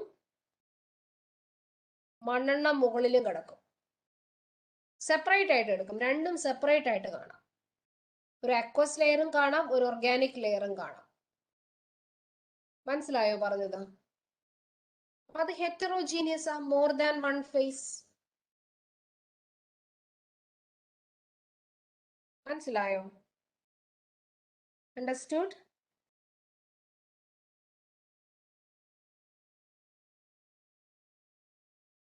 ക്ലിയർ ആണോ പറഞ്ഞത്? അതാണ് ഹെറ്ററോജീനിയസ് സിസ്റ്റം. കേട്ടോ? Heterogeneous system. ടീച്ചർ, ഹോമോജീനിയസിൽ നമ്മൾ സോളിഡ്സിന്റെ കാര്യം പറഞ്ഞില്ലേ?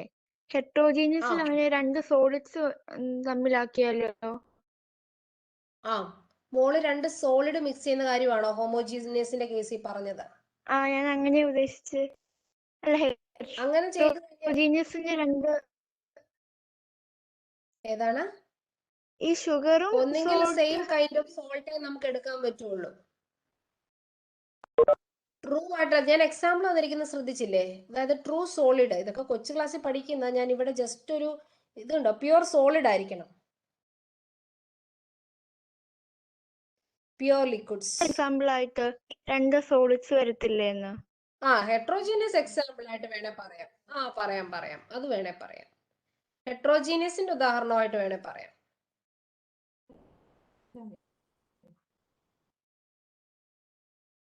ഹോമോജീനിയസ് ഹെട്രോജീനിയസ് വ്യത്യാസം മനസ്സിലായോ?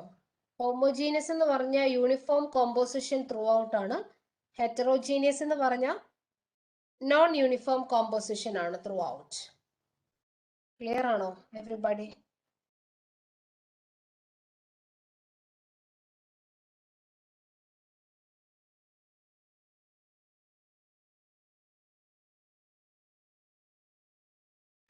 ഇനി അടുത്തത് എക്സ്റ്റെൻസീവ് ആൻഡ് ഇന്റൻസീവ് പ്രോബ്ലം. വളരെ പ്രധാനപ്പെട്ട ഒരു പോയിന്റ് ആണ്. എക്സ്റ്റെൻസീവ് ആൻഡ് ഇന്റൻസീവ് ഇമ്പോർട്ടന്റ് ആയിട്ടുള്ള ഒരു ടോപ്പിക് ആണ്. ഇത് ബോർഡ് എക്സാമിന് ചോദിക്കും കേട്ടോ, എക്സ്റ്റെൻസീവ് ഇന്റൻസീവ്. അപ്പൊ ഈ എക്സ്റ്റെൻസീവ് പ്രോപ്പർട്ടി എന്ന് പറഞ്ഞാൽ the property the depend upon quantity of matter. മാറ്ററിന്റെ ക്വാണ്ടിറ്റീനെ ഡിപ്പെൻഡ് ചെയ്യുന്നുണ്ടെങ്കിൽ അതാണ് എക്സ്റ്റെൻസീവ് പ്രോപ്പർട്ടി. ഇന്റൻസീവ് എന്ന് പറഞ്ഞാൽ which is independent of the quantity of matter. മാറ്ററിന്റെ ക്വാണ്ടിറ്റീനെ ഡിപ്പെൻഡ് ചെയ്യുന്നില്ലാത്തതിനെയാണ് ഇന്റൻസീവ് എന്ന് പറയുന്നത്. ഇപ്പൊ നിങ്ങൾ നോക്കിക്കോ, മാസ് അല്ലെ വോളിയം എന്നൊക്കെ പറയുമ്പോൾ അതിനകത്ത് ക്വാണ്ടിറ്റീനെ ഡിപ്പെൻഡ് ചെയ്യുന്നുണ്ട്. ഇനിയുള്ള ടേംസ് നിങ്ങൾക്ക് ഫെമിലിയർ അല്ല, പക്ഷെ നമ്മൾ ഈ ചാപ്റ്ററിൽ പഠിക്കുന്ന ടേംസാ ഇനി പറയാൻ പോകുന്നത്. Internal energy, enthalpy, entropy, Gibbs free energy, heat capacity, ഇതെല്ലാം നമ്മൾ ഈ തെർമോഡൈനാമിക്സ് എന്ന് പറയുന്ന ചാപ്റ്ററിൽ ഇനി മുന്നോട്ട് പഠിക്കുന്ന ടേമുകളാണ്. ഈ ടേംസ് എല്ലാം നിങ്ങൾ ഓർത്തോണം. ഈ ടേമുകളെല്ലാം എക്സ്റ്റെൻസീവ് പ്രോപ്പർട്ടിയാണ്. അതായത് എടുക്കുന്ന മാറ്ററിന്റെ ക്വാണ്ടിറ്റീനെ ഡിപ്പെൻഡ് ചെയ്യുന്ന ടേംസാ. അതേസമയം temperature, pressure, specific heat capacity ഒക്കെ നമ്മൾ പഠിക്കും കേട്ടോ. ബോയിലിംഗ് പോയിന്റ്, ഡെൻസിറ്റി, ഇതെല്ലാം ക്വാണ്ടിറ്റീനെ ഡിപ്പെൻഡ് ചെയ്യാത്തതാ. ഞാനൊരു ഉദാഹരണം പറയാവേ. നമ്മളിപ്പോൾ ഒരു ഗ്ലാസ് വെള്ളം എടുത്തിട്ട് അതിന്റെ ഡെൻസിറ്റി ഒന്ന് മെഷർ ചെയ്യുക, അല്ലെങ്കിൽ വലിയ ഹ്യൂജ് വെസൽ എടുത്തിട്ട് അതിന്റെ ഡെൻസിറ്റി നമ്മൾ മെഷർ ചെയ്താലും ഡെൻസിറ്റി വാട്ടറിന്റെ എപ്പോഴും ഒരുപോലെ അല്ലേ ആയിരിക്കത്തുള്ളൂ. ഒരു ഗ്ലാസ് വെള്ളം ആയതുകൊണ്ട് വ്യത്യാസമുണ്ട്, വലിയൊരു ടംബ്ലർ ആയതുകൊണ്ട് വ്യത്യാസം വരുമോ? എപ്പോഴും സെയിം അല്ലേ വരുള്ളൂ. ഡെൻസിറ്റി എന്ന് പറയുന്നത്, മാസ് ബൈ വോളിയം എന്ന് പറയുന്നത് സെയിം ആയിരിക്കത്തില്ല, അത് ക്വാണ്ടിറ്റി ഡിപ്പെൻഡന്റ് അല്ല. അതുപോലെ തന്നെ നിങ്ങൾ ബോയിലിംഗ് പോയിന്റ് എടുത്ത് നോക്കിക്കോ. വാട്ടർ നിങ്ങൾ വലിയൊരു അൺടൗനകത്ത് വെച്ച് ചൂടാക്കിയാലും 100 ഡിഗ്രി സെൽഷ്യസ് ആകുമ്പോൾ വാട്ടർ ബോയിൽ ചെയ്യും. ചെറിയൊരു കലത്തിനകത്ത് വെള്ളം എടുത്ത് വെച്ചാലും 100 ഡിഗ്രി സെൽഷ്യസ് ആകുമ്പോഴായിരിക്കും അത് ബോയിൽ ചെയ്യുക. അപ്പൊ ബോയിലിംഗ് പോയിന്റിന്റെ ക്വാണ്ടിറ്റിയെ ഡിപ്പെൻഡ് ചെയ്യുന്നുണ്ടോ? ഇല്ല. മനസ്സിലായോ പറഞ്ഞ പൊരുള്? ഇപ്പൊ എക്സ്റ്റെൻസീവ് പ്രോപ്പർട്ടി ഇന്റൻസീവ് പ്രോപ്പർട്ടിയും തമ്മിലുള്ള ഡിഫറൻസ് മനസ്സിലായോ? പരീക്ഷയ്ക്ക് ചോദിക്കും, differentiate extensive property and intensive property എന്ന്. എക്സ്റ്റെൻസീവ് എന്ന് പറഞ്ഞാൽ depend upon the quantity of matter, മാറ്ററിന്റെ ക്വാണ്ടിറ്റീനെ ഡിപ്പെൻഡ് ചെയ്യുന്നു. ഇന്റൻസീവ് എന്ന് പറഞ്ഞാൽ ക്വാണ്ടിറ്റീനെ മാറ്ററിനെ ഡിപ്പെൻഡ് ചെയ്യുന്നില്ല. ഇങ്ങനെ പഠിച്ചാൽ മതി. ഇന്റൻസീവ് എന്ന് പറയുമ്പോൾ ഇൻഡിപെൻഡന്റ്, എക്സ്റ്റെൻസീവ് എന്ന് പറയുമ്പോൾ dependent upon the quantity of matter. എഴുതിയെടുക്കണേ.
എഴുതി കഴിഞ്ഞോ എക്സാമ്പിൾ സഹിതം? ടീച്ചർ ആ ടെറി, റിയ, റൊസീറ്റ എഴുതി കഴിഞ്ഞോ? Yes teacher. രണ്ട് പോയിന്റ് കൂടി ഇതിനകത്ത് അഡീഷണൽ ആയിട്ട് പറയുന്നുണ്ട്. ഒരു പോയിന്റ് ആയി ഇവിടെ എഴുതിയേക്കുന്നത്, റേഷ്യോ ഓഫ് ടു എക്സ്റ്റൻസീവ് എപ്പോഴും ഇന്റൻസീവ് ആയിരിക്കും നിങ്ങൾക്ക് കിട്ടുക. ഇതൊരു പോയിന്റാണ്. രണ്ട് എക്സ്റ്റൻസീവ് പ്രോപ്പർട്ടി റേഷ്യോ എടുത്താൽ നിങ്ങൾക്ക് ഒരു ഇന്റൻസീവ് ആയിരിക്കും കിട്ടുക. For example mass by volume. Mass by volume നിങ്ങൾക്ക് കിട്ടുന്ന ഡെൻസിറ്റി ഒരു ഇന്റൻസീവ് പ്രോപ്പർട്ടിയാണ്. കണ്ടോ, മാസ് ബൈ വോളിയം. അപ്പം റേഷ്യോ ഓഫ് ടു എക്സ്റ്റൻസീവ് ഒരു ഇന്റൻസീവ് ആയിരിക്കും കിട്ടുക. അതൊരു പോയിന്റ്. പിന്നെ മറ്റൊരു പോയിന്റ് ആണ്, any extensive property if expressed as per mole or as per gram becomes an intensive. അതായത് ഇപ്പൊ ഏതെങ്കിലും ഒരു എക്സ്റ്റൻസീവ് പ്രോപ്പർട്ടി ആയിക്കോട്ടെ, പക്ഷെ എടുത്തിങ്ങനെ പറയുക 1 മോൾ ഓഫ് എന്നും പറഞ്ഞിട്ട് ആ ഡെഫിനിഷൻ വരുന്നതെങ്കിൽ, അല്ല യൂണിറ്റ് ഗ്രാം എന്നും പറഞ്ഞിട്ട് ആ ഡെഫിനിഷൻ വരുന്നതെങ്കിൽ അതിനെ നമുക്ക് എന്തായിട്ട് പരിഗണിക്കാം? ഇന്റൻസീവ് പ്രോപ്പർട്ടി ആയിട്ട് പരിഗണിക്കാം. അതാ രണ്ടാമത്തെ point. Any extensive property if expressed as per മോൾ, 1 മോൾ എന്നോ അല്ലെ 1 ഗ്രാം എന്നോ എടുത്തു പറഞ്ഞാൽ അതിനെയും നമുക്ക് ഇന്റൻസീവ് പ്രോപ്പർട്ടി ആയിട്ട് പരിഗണിക്കാം. മനസ്സിലായോ? ആ രണ്ട് പോയിന്റ് കൂടെ ഇതിൻ്റെ അകത്ത്. ഇത് ബോർഡ് എക്സാമിന് ചോദിക്കും കേട്ടോ, 2 മാർക്സിന്റെ ചോദിക്കുന്ന differentiate extensive and intensive with example. അപ്പൊ നിങ്ങളൊന്ന് എഴുതണം. ജോൺ പോൾ മനസ്സിലായോ?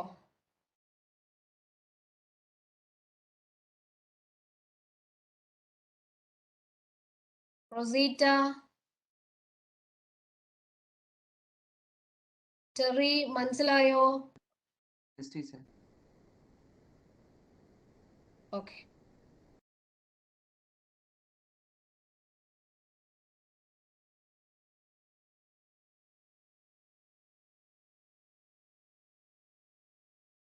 ഓക്കെ, ഈ പേജ് മാറ്റിക്കോട്ടെ.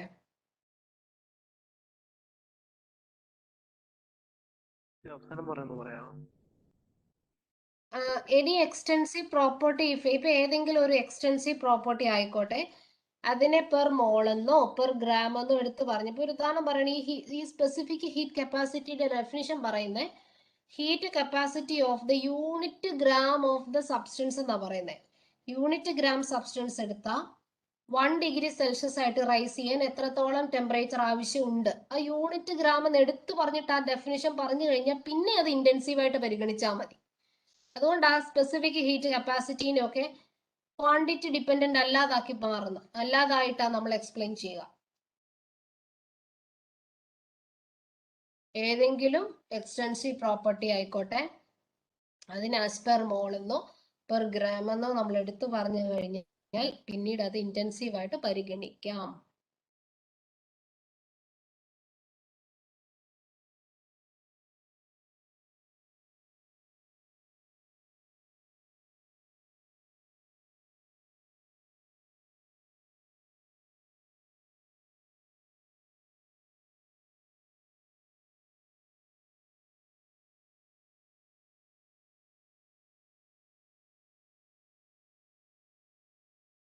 ഇനി അടുത്തത് സ്റ്റേറ്റ് ഓഫ് എ സിസ്റ്റം. ഒരു സിസ്റ്റത്തിന്റെ സ്റ്റേറ്റ് എന്ന് പറയുന്നത് കണ്ടീഷനാണ്. ആ സിസ്റ്റത്തിന്റെ അവസ്ഥ എന്താണെന്നുള്ളത് നമ്മൾ പറയും, അതാണ് അതിന്റെ സ്റ്റേറ്റ് എന്ന് പറയുന്നത്. ഇപ്പൊ സ്റ്റേറ്റ് എപ്പോഴും നമ്മൾ ഡിസ്ക്രൈബ് ചെയ്യണമെങ്കിൽ നമുക്ക് വെറുതെ പറയാൻ പറ്റില്ല. ഇപ്പൊ നമ്മൾ 1 മോൾ ഓഫ് ഗ്യാസിനെ കുറിച്ച് സ്റ്റഡി നടത്തുന്നതെങ്കിൽ അതിന്റെ സ്റ്റേറ്റ് പറയുന്നെങ്കിൽ നമ്മൾ ഇങ്ങനെ പറയത്തുള്ളൂ, ടെമ്പറേച്ചർ T ആയിട്ട് എടുക്കും, വോളിയം V ആക്കും, പ്രഷർ P ആക്കും, പിന്നെ കോൺസെൻട്രേഷൻ ഒക്കെ ഉപയോഗിച്ചപ്പോൾ നമ്മൾ പറയും സിസ്റ്റം ഇപ്പോൾ T1 ടെമ്പറേച്ചറിലാണ്, V1 വോളിയത്തിലാണ്, P1 പ്രഷറിലാണ് ഇരിക്കുന്നത്. അപ്പൊ ഇങ്ങനെയുള്ള ടേംസ് ഉപയോഗിച്ച്, വേരിയബിൾ ഉപയോഗിച്ചിട്ടാണ് നമ്മൾ ഒരു സ്റ്റേറ്റിനെ എപ്പോഴും ഡിഫൈൻ ചെയ്യുക. അതിനെയാണ് സ്റ്റേറ്റ് വേരിയബിൾസ് എന്ന് പറയുന്നത്. State variable, the measurable property that required to describe the state of the system. അതിനെയാണ് സ്റ്റേറ്റ് വേരിയബിൾ എന്ന് പറയുന്നത്. ഇപ്പൊ ടെമ്പറേച്ചറിന് T, വോളിയത്തിന് V, പ്രഷറിന് P, കോൺസെൻട്രേഷൻ ടേംസിനെ കുറിച്ച് ഹയർ ലെവലിലൊക്കെ പഠിക്കാനുള്ളൂ. ഞാൻ ആ ടേം അങ്ങ് പറഞ്ഞെന്നുള്ളതേ ഉള്ളൂ. അപ്പം ഇതൊക്കെ ഉപയോഗിച്ചിട്ടാണ് നമ്മൾ ഒരു സിസ്റ്റത്തിന്റെ സ്റ്റേറ്റിനെ എപ്പോഴും ഡിസ്ക്രൈബ് ചെയ്യുക. അതാണ് സ്റ്റേറ്റ് ഓഫ് എ സിസ്റ്റവും സ്റ്റേറ്റ് വേരിയബിൾ. പ്രിയയ്ക്ക് ഒന്ന് പറയാമോ സ്റ്റേറ്റ് വേരിയബിൾ എന്താന്ന്? സ്റ്റേറ്റ് വേരിയബിൾ എന്താന്ന് മനസ്സിലായതെന്ന് പറയാമോ?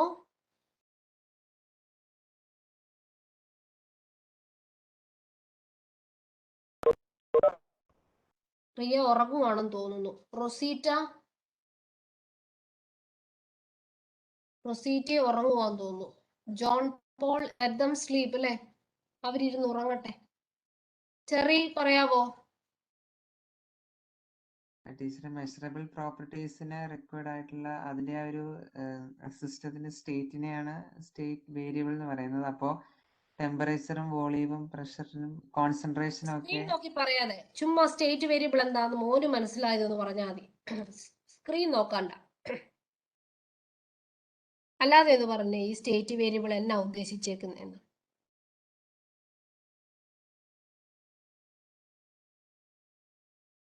എന്നാ വേരിയബിൾ എന്ന് പറഞ്ഞ?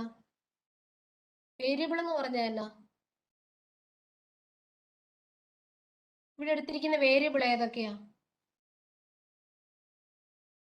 Temperature volume pressure temperature volume pressure. Okay. ആ വേരിയബിൾസ് ഉപയോഗിച്ച് എന്ത് ചെയ്യുവാന്നാ പറഞ്ഞേ? ഒരു സിസ്റ്റത്തിന്റെ സ്റ്റേറ്റിനെ അത്രേ ഉള്ളൂ. സിസ്റ്റത്തിന്റെ സ്റ്റേറ്റിനെ ഒന്ന് എക്സ്പ്ലെയിൻ ചെയ്യുന്നു, ഡിസ്ക്രൈബ് ചെയ്യുന്നു. അതാണ് സ്റ്റേറ്റ് വേരിയബിൾ. ഇത്രയല്ലേ ഉള്ളൂ. ജോൺ പോൾ എന്ന് പറഞ്ഞ എന്താന്ന്? എന്താ സ്റ്റേറ്റ് വേരിയബിൾ എന്ന് പറഞ്ഞേ?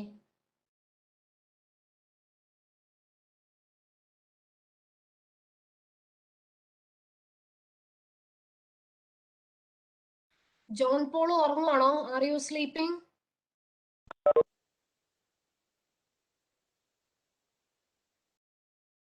ഉറങ്ങുവാണോ ക്ലാസ്സിലിരുന്ന്?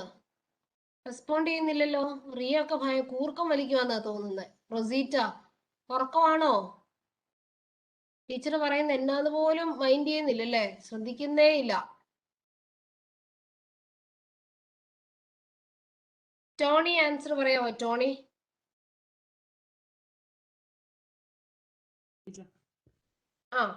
മോനെ നിനക്ക് എന്നാ മനസ്സിലായെന്നൊന്ന് പറയാമോ? ഈ സ്റ്റേറ്റ് ഓഫ് എ സിസ്റ്റത്തിനകത്ത് നിന്ന് എന്താ മോന് മനസ്സിലായെന്നൊന്ന് പറയാമോ? സ്റ്റേറ്റ് വേരിയബിളാ? സ്റ്റേറ്റ് എന്താന്നുള്ളത്? സ്റ്റേറ്റ് ഒരു നിശ്ചിത കോൺസ്റ്റന്റ് അങ്ങനത്തെ.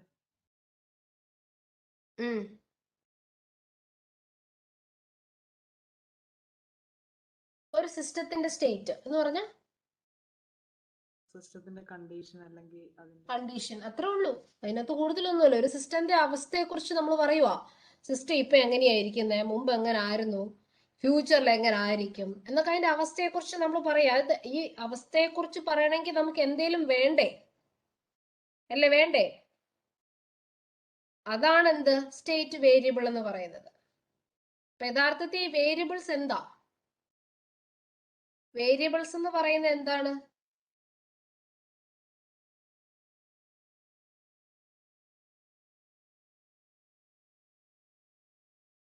ടോണിക്ക് എന്താ മനസ്സിലായ വേരിയബിൾ? സ്റ്റേറ്റ് വേരിയബിൾ എന്ന് പറഞ്ഞതിലൂടെ എന്താ മനസ്സിലായത്?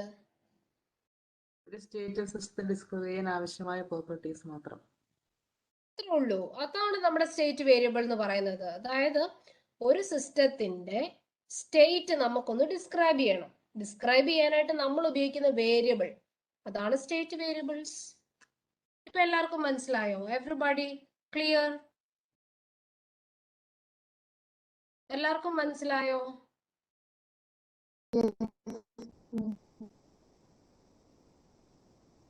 ഇല്ല.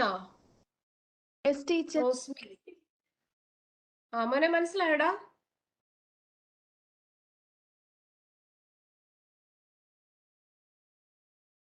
ഓക്കെ.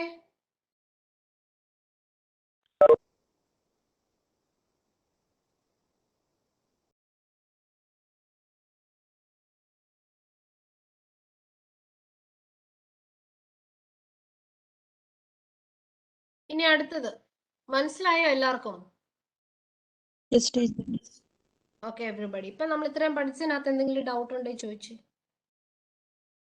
നമ്മളിപ്പോ എന്തെല്ലാം കാര്യങ്ങൾ പഠിച്ചു? ഒരു സിസ്റ്റം എന്നാന്ന് പഠിച്ചു, സറൗണ്ടിങ്സ് എന്താന്ന് പഠിച്ചു.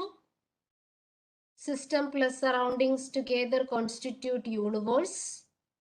ഓപ്പൺ സിസ്റ്റം എന്താന്ന് പഠിച്ചു. ഓപ്പൺ സിസ്റ്റം എന്താ? ടെസായിക്ക് പറയാം ഓപ്പൺ സിസ്റ്റം എന്താന്ന്. ഓപ്പൺ സിസ്റ്റത്തിനകത്ത് exchange matter and energy with the surroundings അല്ലേ. പിന്നെ ക്ലോസ്ഡ് സിസ്റ്റം എന്ന് പറഞ്ഞാലോ only energy can exchange but not matter അല്ലേ. പിന്നെ ഐസൊലേറ്റഡ് സിസ്റ്റം എന്ന് പറഞ്ഞാൽ neither exchange energy nor matter with the surroundings. എനർജിയും മാറ്ററും സറൗണ്ടിങ്സുമായിട്ട് എക്സ്ചേഞ്ച് ചെയ്യത്തില്ല. പിന്നെ ഉള്ളത് ഹോമോജീനിയസ് സിസ്റ്റം ആണ്. ഹോമോജീനിയസ് സിസ്റ്റം എന്ന് പറഞ്ഞാൽ uniform composition throughout. Non uniform എന്ന് പറഞ്ഞാൽ ഹെട്രോജീനിയസ് എന്ന് പറഞ്ഞാൽ non uniform throughout and it has more than one phase. ഒന്നിലധികം ഫേസസ് ഉണ്ടാകും. പിന്നെ എന്താ നമ്മൾ പഠിച്ച എക്സ്റ്റെൻസീവ് ആൻഡ് ഇന്റൻസീവ്. ഐവിൻ പറയാമോ എന്താണ് differentiate between extensive and intensive property?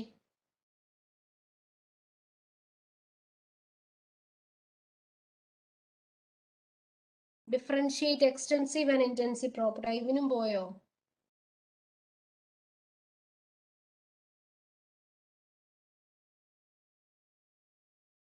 കേൾക്കാൻ പറ്റുന്നില്ല. കേൾക്കാമോ ഞാൻ പറയുന്നേ? കേൾക്കാൻ ഒരു മാസാണെങ്കിൽ അതിന്റെ ക്വാണ്ടിറ്റീസ് അതിന്റെ ചേഞ്ച് ചെയ്യാതെ ഇരിക്കില്ലേ? ഒരു ഡിപ്പെൻഡ് ചെയ്യുന്ന ഒരു ക്വാണ്ടിറ്റിയെ ഡിപ്പെൻഡ് ചെയ്യുന്ന പ്രോപ്പർട്ടീസ്. മാറ്ററിന്റെ ക്വാണ്ടിറ്റിനെ ഡിപ്പെൻഡ് ചെയ്യുന്ന പ്രോപ്പർട്ടിക്ക് എന്നാ പറയാ? Extensive property. എക്സ്റ്റെൻസീവ്. ഇന്റൻസീവ് എന്ന് പറഞ്ഞ ഇൻഡിപെൻഡന്റ് ആയിട്ട് അത് ചേഞ്ച് ചെയ്യാത്തത്. അതിന്റെ പ്രോപ്പർട്ടീസ് ചേഞ്ച് ചെയ്യാത്തത്, അതിന്റെ ക്വാണ്ടിറ്റീസ് ചേഞ്ച് ചെയ്യാത്തത്, അതിന്റെ വാല്യൂ. ക്വാണ്ടിറ്റിനെ ചേഞ്ച് ചെയ്യാത്തതല്ലല്ലോ നമ്മൾ പഠിച്ചത്. ക്വാണ്ടിറ്റിനെ ഡിപ്പെൻഡ് ചെയ്യാത്തതെന്നല്ലേ പഠിച്ചത്. മാറിപ്പോകുമ്പോ ആൻസറും തെറ്റിപ്പോകും കേട്ടോ. എക്സ്റ്റെൻസീവ് ആൻഡ് ഇന്റൻസീവ് വൃത്തിക്ക് പഠിക്കണേ അത്. ഈ സ്റ്റേറ്റ് വേരിയബിൾസ് വരെ അടുത്ത ദിവസം ഞാൻ ക്ലാസ്സിൽ ക്വസ്റ്റ്യൻ ചോദിക്കാം. എവരിബഡി ലേൺ ആൻഡ് കം കേട്ടോ. അൺമ്യൂട്ട് ചെയ്യാതെ ബലം പിടിച്ചിരിക്കുന്നവരുണ്ട്. അവരൊക്കെ പഠിക്കാൻ കഴിയത്തില്ലെന്നേ ഞാൻ വിചാരിക്കത്തുള്ളൂ. പഠിച്ചിട്ട് വരണം. എൻ്റെ ക്ലാസ്സിൽ ആക്റ്റീവ് ആയിരിക്കണം കേട്ടോ. ഫോളോ ചെയ്യണം. എന്നാലും നിങ്ങൾക്ക് ഇതിന്റെ ഒരു ഗുണം കിട്ടണ്ടേ, അഡ്വാൻറ്റേജ് വേണ്ടേ? നല്ല മാർക്ക് സ്കോർ ചെയ്യണ്ടേ തവണ? ഇങ്ങനെ മിണ്ടാതെ ഒക്കെ ഇരുന്ന് കഴിഞ്ഞ് കഴിഞ്ഞാൽ പഠിക്കാൻ പറ്റുമോ? സോ എനിവേ നന്നായി സ്കോർ ചെയ്യണമെന്നുണ്ടെങ്കിൽ പഠിക്കണേ. ആയിട്ട് നിങ്ങൾ വായിക്കണം നിർബന്ധമായിട്ടും. വായിക്കണം. ഫോളോ ചെയ്യാം. ഡൗട്ട്സ് എന്തെങ്കിലും ഉണ്ട് ചോദിച്ചോ, ഇല്ലേ നമുക്ക് ക്ലാസ് വൈൻഡ് അപ്പ് ചെയ്യാം.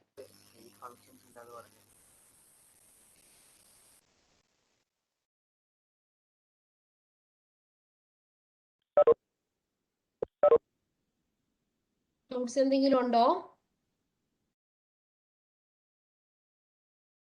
മാം മറ്റേ ചാപ്റ്ററിന്റെ എക്സാം ഉണ്ടാവില്ലേ? എപ്പാ അത്? എക്സാം ഉണ്ട് മോനെ, എക്സാം ഉണ്ട്. ഡേറ്റ് ഒന്ന് പറയോ? ഏത് ഡേ ആണ്? അവന് ഡേറ്റ് അറിയിക്കുവേ. കോർഡിനേറ്റർ ഡേറ്റ് നിങ്ങളെ അറിയിക്കും കേട്ടോ. എക്സാമിനേഷൻ ഉണ്ടേ. ടെസ്റ്റ് പേപ്പർ ഒക്കെ റെഡിയാണ്. പരീക്ഷ ഉണ്ടാവും. നന്നായിട്ട് പഠിച്ചിട്ട് പോണേ. നോട്ട്സ് ഒക്കെ നന്നായി വായിച്ചിട്ട് പോയി പരീക്ഷ എഴുതണേ. ഓക്കെ. ഇതെന്തായാലും ഞാൻ അടുത്ത ആഴ്ച ചോദിക്കും. പഠിച്ചിട്ടേ വരാവുള്ളൂ. നാളെ ക്ലാസ് കാണും. നമുക്ക് പഠിച്ചിട്ടേ വരാവുള്ളേ.